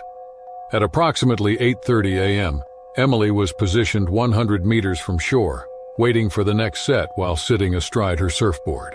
Water depth measured roughly 4 meters, with coral formations providing habitat for fish species that formed the base of the local food chain. Unknown to Emily, this ecosystem also supported occasional visits from great white sharks following migrating prey species. The first indication of danger came as a strange disturbance in the water directly beneath her surfboard. Emily later described seeing a large shadow moving purposefully through the coral formations, its size and movement pattern unlike anything she had previously encountered during years of surfing in Australian waters. The great white shark that emerged from the depths measured nearly 4 meters in length, its massive bulk and distinctive triangular fin immediately identifiable as one of the ocean's apex predators. The shark's approach showed calculated precision that had made great whites such efficient hunters, rising from deeper water with increasing speed as it homed in on Emily's position. The attack began at 8:33 a.m. with explosive violence that shattered Emily's surfboard and launched her sideways into the water. The great white's massive head struck the board's nose section with tremendous force, its jaws closing around the fiberglass and foam construction with enough pressure to snap the board completely in half. Splinters of fiberglass and foam erupted from the impact point as Emily was thrown from her board into churning water. The shark's momentum carried it partially above the surface, revealing its massive size and rows of serrated teeth that had just destroyed her primary flotation device. Before Emily could fully process what was happening, the great white's jaws closed around her right calf with bone-crushing force. The shark's teeth, each measuring over 2 inches in length, penetrated through her skin and deep into muscle tissue, creating multiple puncture wounds that immediately began bleeding profusely. The sensation, Emily later reported, felt like being caught in a mechanical vise lined with razor blades, with the shark's powerful jaw muscles exerting pressure that threatened to snap her leg bones entirely. The predator's characteristic head-shaking behavior intensified the damage, tearing flesh and muscle as it maintained its grip for approximately 6 seconds. Emily's screams alerted her surfing companions, Marcus Reed and Sarah Thompson, who were positioned roughly 50 meters away when the attack occurred. Both surfers immediately began paddling toward the emergency, though their ability to provide assistance was limited by the continued presence of the massive predator. The great white released its grip on Emily's leg as suddenly as it had attacked, disappearing back into the depths with the same efficient movement that had characterized its initial approach. The shark's behavior suggested a classic case of mistaken identity, with Emily's surfboard silhouette triggering the predatory response before sensory feedback indicated she was not suitable prey. Left floating in increasingly bloody water with her surfboard destroyed, Emily faced the immediate challenge of reaching safety while suffering from significant blood loss and potential shock. The jagged remains of her surfboard provided minimal flotation, forcing her to rely on her swimming ability, compromised by her injured leg. Marcus Reed reached Emily within 2 minutes of the attack, finding her conscious, but struggling to stay afloat due to blood loss and the severity of her leg wounds. His assessment revealed multiple deep puncture wounds along her calf, with several of the shark's teeth having penetrated to the bone and caused extensive muscle damage. The rescue operation required careful coordination between the 3 surfers, with Sarah Thompson using her surfboard leash as a makeshift tourniquet, while Marcus supported Emily's weight during the swim to shore. The shallow coral reef that had created perfect surfing conditions now presented additional hazards, as the injured woman needed to be carefully navigated through sharp coral formations without causing additional trauma. Reaching the beach represented only the first phase of a complex emergency response, as the group's remote location meant professional medical assistance was hours away by vehicle travel over rough terrain. Marcus's wilderness first aid training proved crucial in stabilizing Emily's condition, while Sarah prepared their satellite communication device to summon emergency evacuation. Emergency evacuation by helicopter required nearly 3 hours to coordinate due to the remote location and limited landing options near the beach. During this waiting period, Emily's companions maintained constant monitoring of her vital signs while using their limited medical supplies to prevent infection and maintain body temperature. The flight to a hospital provided Emily with advanced trauma care, including fluid replacement and pain management during the 40-minute journey. Emergency physicians had been alerted to prepare for shark attack trauma, ensuring appropriate surgical teams were ready upon her arrival. Surgical repair of Emily's injuries required 8 hours of complex reconstructive work to repair severed muscles, remove embedded tooth fragments, and restore circulation to damaged tissue. The shark's bite had narrowly missed major arteries and nerves, though permanent scarring and reduced calf muscle function would affect her mobility permanently. Emily's recovery involved months of physical therapy and psychological counseling to address both the physical trauma and emotional impact of surviving such a violent encounter. Her return to surfing came gradually, with initial sessions limited to small waves at crowded beaches where lifeguard services provided additional safety assurance.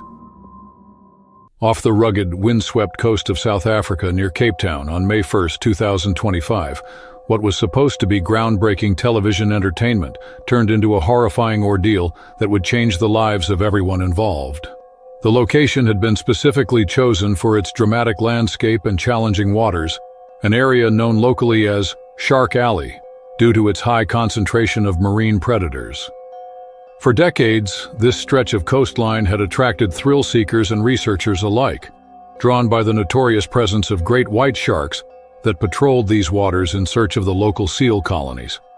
The Russian production company Extreme Media had spared no expense in setting up their latest venture, a high-stakes reality competition called Survival Ocean's Edge.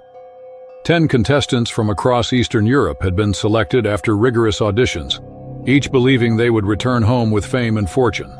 The show's premise involved increasingly dangerous underwater challenges, with the final prize of 2 million rubles awaiting the ultimate victor.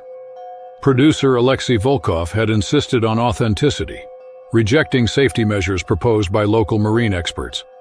When marine safety consultant Thabo Mbeki suggested postponing filming due to increased shark activity that week, Volkov had dismissed the concerns, claiming the danger was precisely what would boost ratings. The production team had obtained permits through questionable channels, bypassing several crucial safety regulations in the process. The contestants, 5 men and 5 women, had been preparing for the underwater obstacle course all morning. As the afternoon sun reached its peak, they plunged into the cold Atlantic waters, unaware of the danger lurking beneath the surface. Camera operators in wetsuits followed, capturing every moment of what was about to unfold. Contestant Natalia Kuznetsova was the first to notice something wrong. A massive shadow glided beneath her, moving with purpose and precision. Before she could alert the others, the water erupted in a violent explosion of white foam and thrashing limbs. A 6-meter great white shark, drawn by the unusual activity in the contestants' bright wetsuits, had launched its first exploratory bite, clamping down on contestant Viktor Petrov's leg with devastating force. Panic spread through the group like wildfire. The shark, seemingly agitated by the commotion, began circling the terrified contestants as they frantically tried to reach the safety boat anchored 50 meters away. Producer Volkov, watching from the deck, initially believed the chaos was excellent footage, not realizing the genuine horror unfolding before his eyes. The predator struck again, this time targeting contestant Olga Ivanova, who had become separated from the group. The shark's powerful jaws closed around her arm, dragging her underwater momentarily before releasing her. Blood spread through the water, creating a slick that only intensified the shark's aggressive behavior. Nearby fishermen from the village of Gansbai, who had been watching the production with disapproval, immediately sprang into action when they realized what was happening. Captain Johan van der Merwe and his crew rushed their boat toward the scene, throwing life preservers and pulling contestants from the water as the shark continued its relentless assault. The rescue was chaotic and desperate. One by one, the bloodied contestants were hauled aboard the fishing vessel and the production boat. Miraculously, all 10 survived the initial attack, though 8 suffered injuries ranging from minor lacerations to severe trauma. Viktor Petrov and Olga Ivanova sustained the most serious wounds, requiring immediate emergency evacuation to a hospital in Cape Town. In the aftermath, as medical teams worked frantically to save the victims, the full impact of the disaster began to emerge. The show was immediately canceled, and investigations were launched into multiple violations of marine safety protocols. Producer Volkov faced criminal charges for negligence and endangering lives, while the production company found itself battling lawsuits from all 10 contestants and their families. The incident sparked global outrage and renewed debates about the ethics of reality television and the exploitation of dangerous natural environments for entertainment. Marine conservation groups used the disaster to highlight the need for respecting shark territories and understanding that these apex predators were not villains, but animals behaving according to their nature in waters humans had invaded. For the survivors, the psychological scars ran deeper than their physical wounds. Natalia Kuznetsova became an outspoken advocate for shark conservation, arguing that the blame lay entirely with the production company's recklessness. Viktor Petrov, after 6 surgeries to reconstruct his leg, established a foundation dedicated to promoting responsible marine filming practices. The reality show Nightmare served as a sobering reminder of humanity's hubris when facing the raw power of nature. While no lives were lost that day, something fundamental had changed in how the entertainment industry approached wildlife encounters. The haunting image of terrified contestants fighting for their lives in blood-stained waters became an enduring symbol of what happens when the quest for ratings overrides respect for nature's most formidable predators. The waters off Cape Town eventually returned to their natural rhythms, the great white continuing its ancient patrol long after the cameras and chaos had departed, indifferent to the brief human drama that had unfolded in its domain. Tropical waters surrounding Queensland, Australia, had long been renowned for their spectacular coral formations and vibrant marine life. In April of 2020, these same waters would become the setting for a harrowing encounter that would test one woman's will to survive. The remote sections of the Great Barrier Reef's southern reaches had attracted serious divers for decades, offering pristine underwater landscapes relatively untouched by mass tourism. This particular region, known locally as the Labyrinth, featured complex coral formations and deep channels that created perfect habitats for a diverse array of marine species, including several varieties of sharks that patrolled the reef edges where it met deeper waters. Lisa Harris, a 29-year-old marine photographer from Melbourne, had built her reputation capturing the ethereal beauty of underwater environments around the world. Her distinctive photographic style, which emphasized the interplay of natural light and marine life, had been featured in numerous international publications. This expedition to Queensland's remote coral systems had been meticulously planned for months, aligning with the new moon to capture bioluminescent organisms thriving in total darkness. The diving expedition consisted of 4 experienced night divers led by local guide Xavier Robertson, who had been navigating these waters for over 20 years. The other team members included marine biologists Amara Singh and Theo Nakamura, both colleagues of Lisa from previous research expeditions. All were experienced with night diving protocols and had completed a thorough safety briefing before entering the water from their chartered vessel, the Poseidon's Reach, anchored half a mile from the dive site. The night of April 7th offered perfect conditions, minimal surface chop, excellent visibility by torchlight, and a profusion of active marine life responding to the darkness. The dive plan included a careful exploration of a coral canyon that descended to approximately 25 meters, with strict instructions to maintain buddy contact and regular communication. For 40 minutes, the dive progressed flawlessly, with Lisa documenting remarkable bioluminescent displays and the nocturnal hunting behaviors of smaller reef predators. It was during the team's gradual ascent along the canyon wall that disaster struck. Lisa had momentarily separated from her buddy, Amara, to photograph a particularly vibrant coral formation. The powerful strobes from her underwater camera equipment created brief but intense bursts of light that illuminated sections of the reef before returning everything to darkness. What the divers didn't realize was that these disorienting flashes of light had attracted the attention of a 3-meter bull shark patrolling the deeper water beyond the reef. Bull sharks were known among marine biologists for their territorial aggression and ability to tolerate both saltwater and freshwater environments. This particular specimen had likely been drawn by the combination of artificial light and the electrical impulses from the camera equipment, which mimicked the signals of wounded prey. As Lisa adjusted her position to capture a low-angle shot, she felt a sudden, powerful impact against her side. The initial strike knocked her camera rig from her hands and sent her tumbling against the coral wall. In the confusion that followed, Lisa only gradually realized what was happening. The shark had clamped onto her lower leg and was beginning to drag her toward deeper water.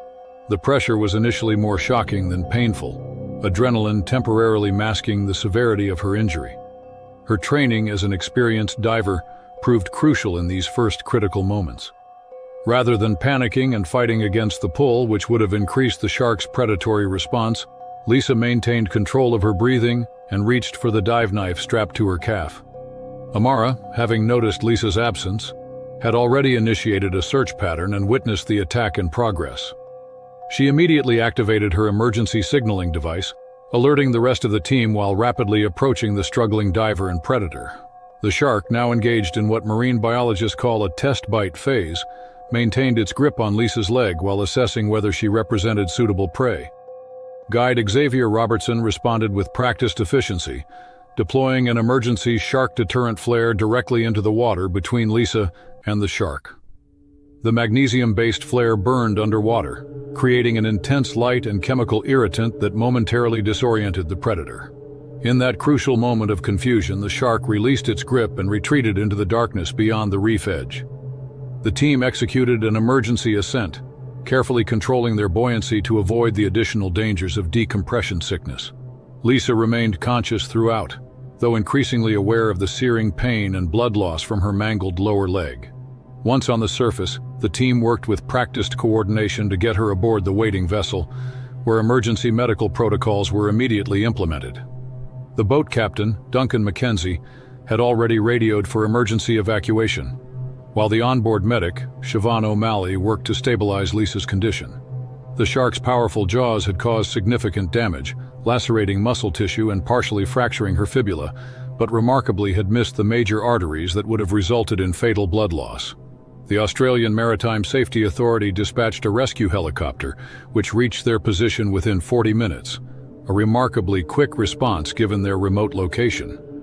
Lisa was airlifted to one of the largest hospitals in Queensland, where she underwent emergency surgery to repair the extensive damage to her leg. The surgical team, led by Dr. Rashida Patel, performed microvascular reconstructive procedures that would ultimately save her limb, though the recovery process would involve 6 additional surgeries over the next 18 months. The physical rehabilitation proved grueling, with Lisa having to relearn basic mobility through intensive therapy sessions. The psychological impact of the attack presented an equally challenging recovery path. Lisa experienced severe post-traumatic stress symptoms, including nightmares and panic attacks triggered by water-related stimuli.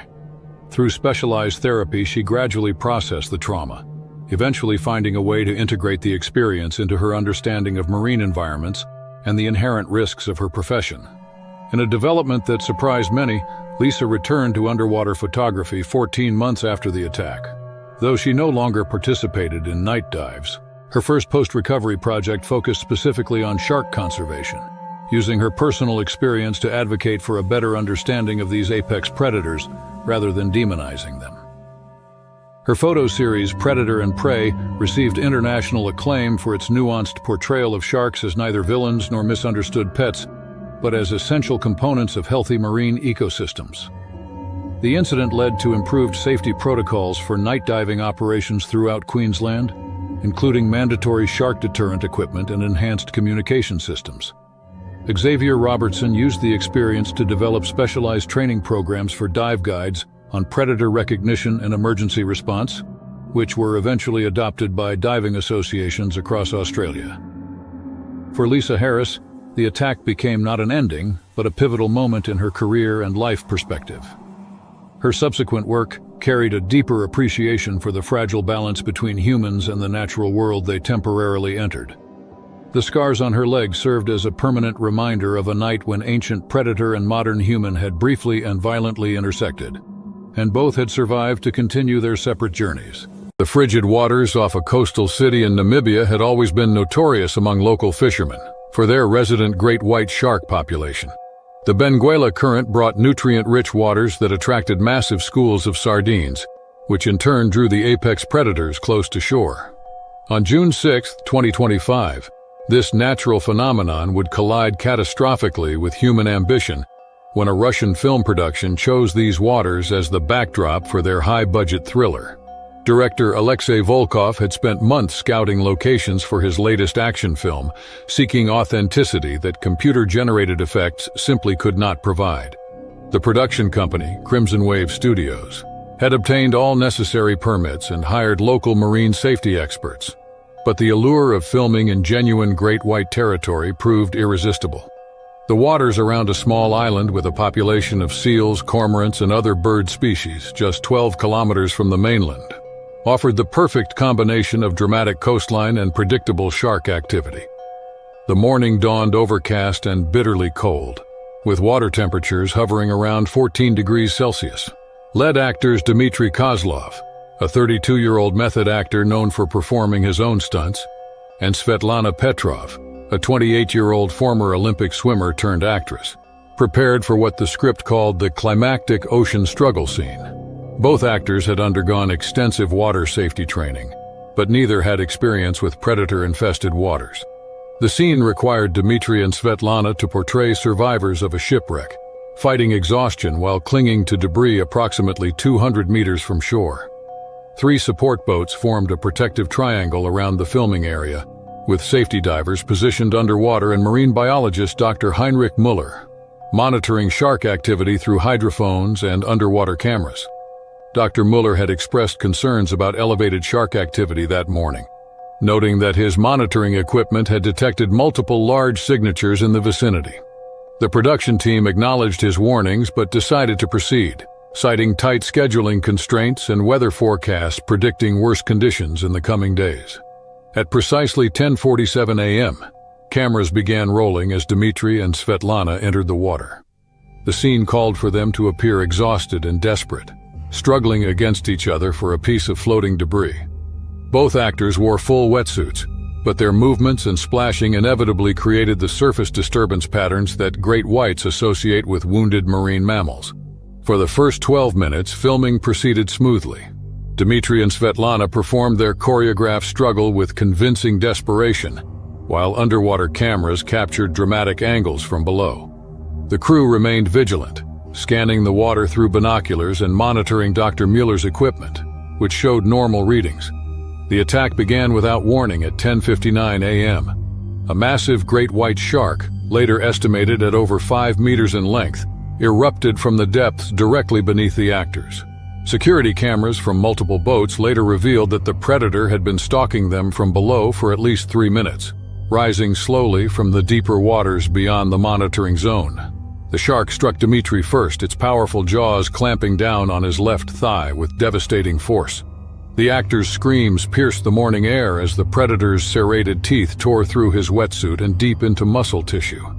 The impact dragged him underwater, his struggles sending violent splashes across the surface as blood began clouding the water around them. Svetlana, initially frozen by shock, attempted to swim away but found herself directly in the shark's path as it thrashed with Dmitri in its grip. The great white's head swung sideways, its jaws snapping shut on her right forearm. She later reported feeling the crushing pressure of teeth grinding against bone before adrenaline blocked out the pain entirely. The safety team sprang into action within seconds of the initial strike. Boat engines roared to life as crew members began shouting and banging metal objects against the hulls, attempting to create noise that might discourage the shark from continuing its attack. Safety diver Marcus van der Merwe, positioned 30 meters away, began swimming frantically toward the scene while radioing for immediate medical evacuation. The shark maintained its grip on both actors for approximately 45 seconds, shaking them with the violent head movements typical of great white feeding behavior. Dmitri later described the sensation as being caught in a massive vice that threatened to snap his leg entirely. Svetlana fought back instinctively, punching at the shark's snout and gill slits until her wetsuit glove tore away completely. The combined noise from the boats and the actors' violent struggles eventually caused the great white to release its grip and disappear back into the depths. Both victims were hauled aboard the nearest support vessel within minutes, leaving trails of blood in the water that continued to attract the shark's attention long after their rescue.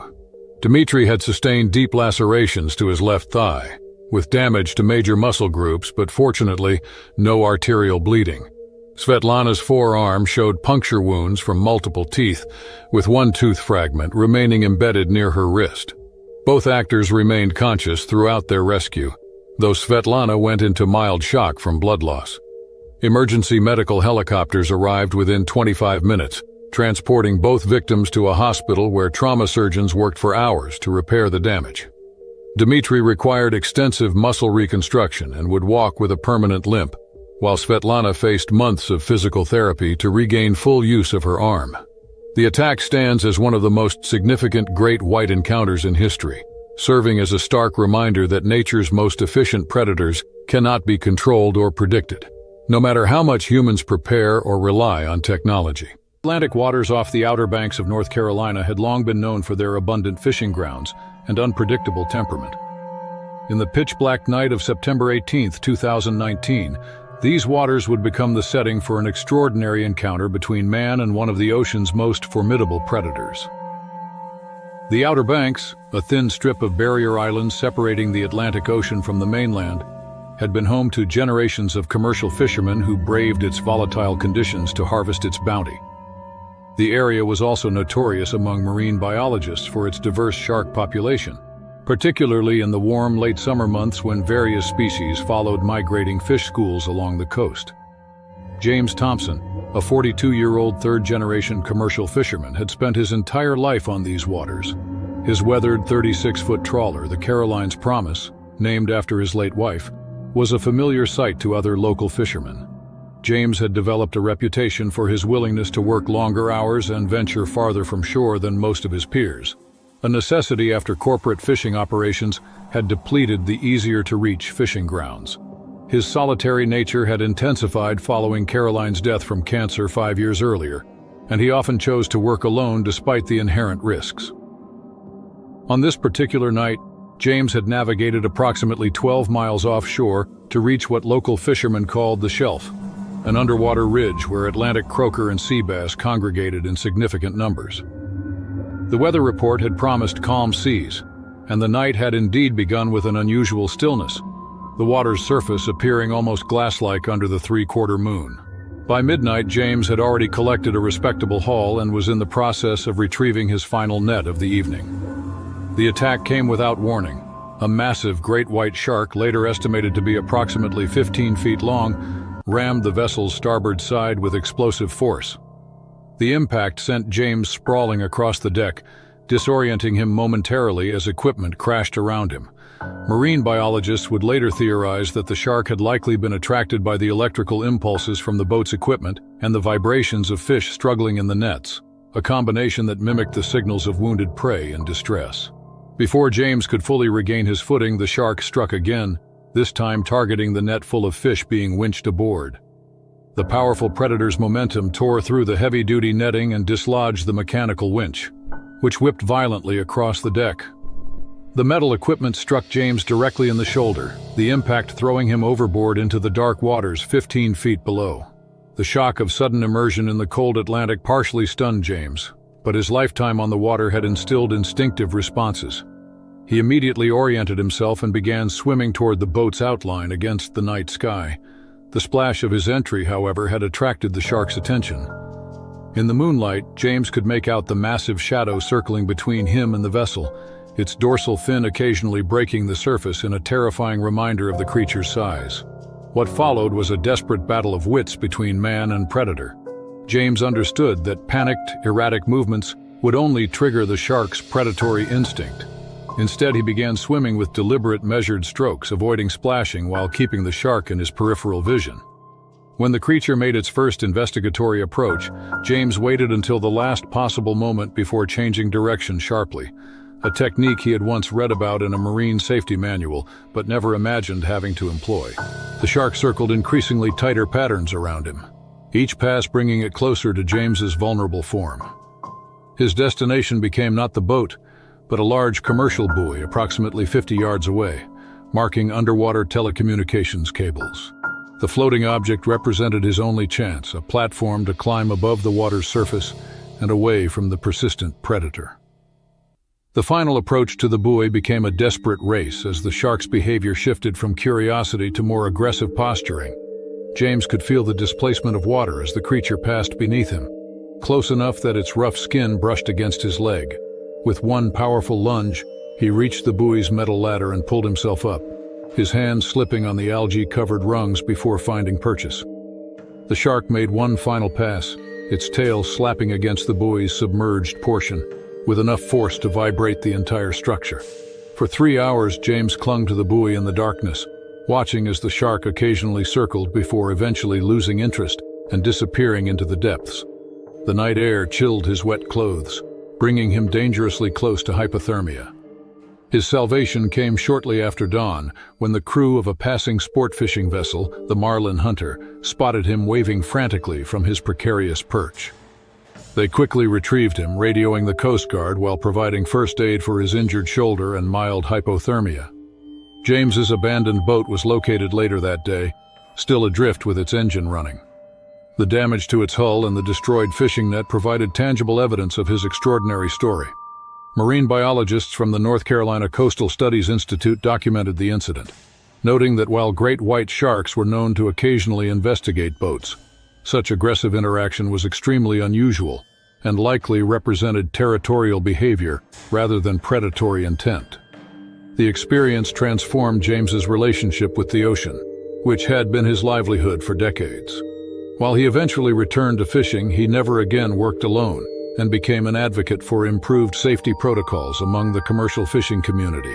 He collaborated with marine researchers to develop better shark deterrent systems for fishing vessels and participated in educational programs about shark behavior for other fishermen.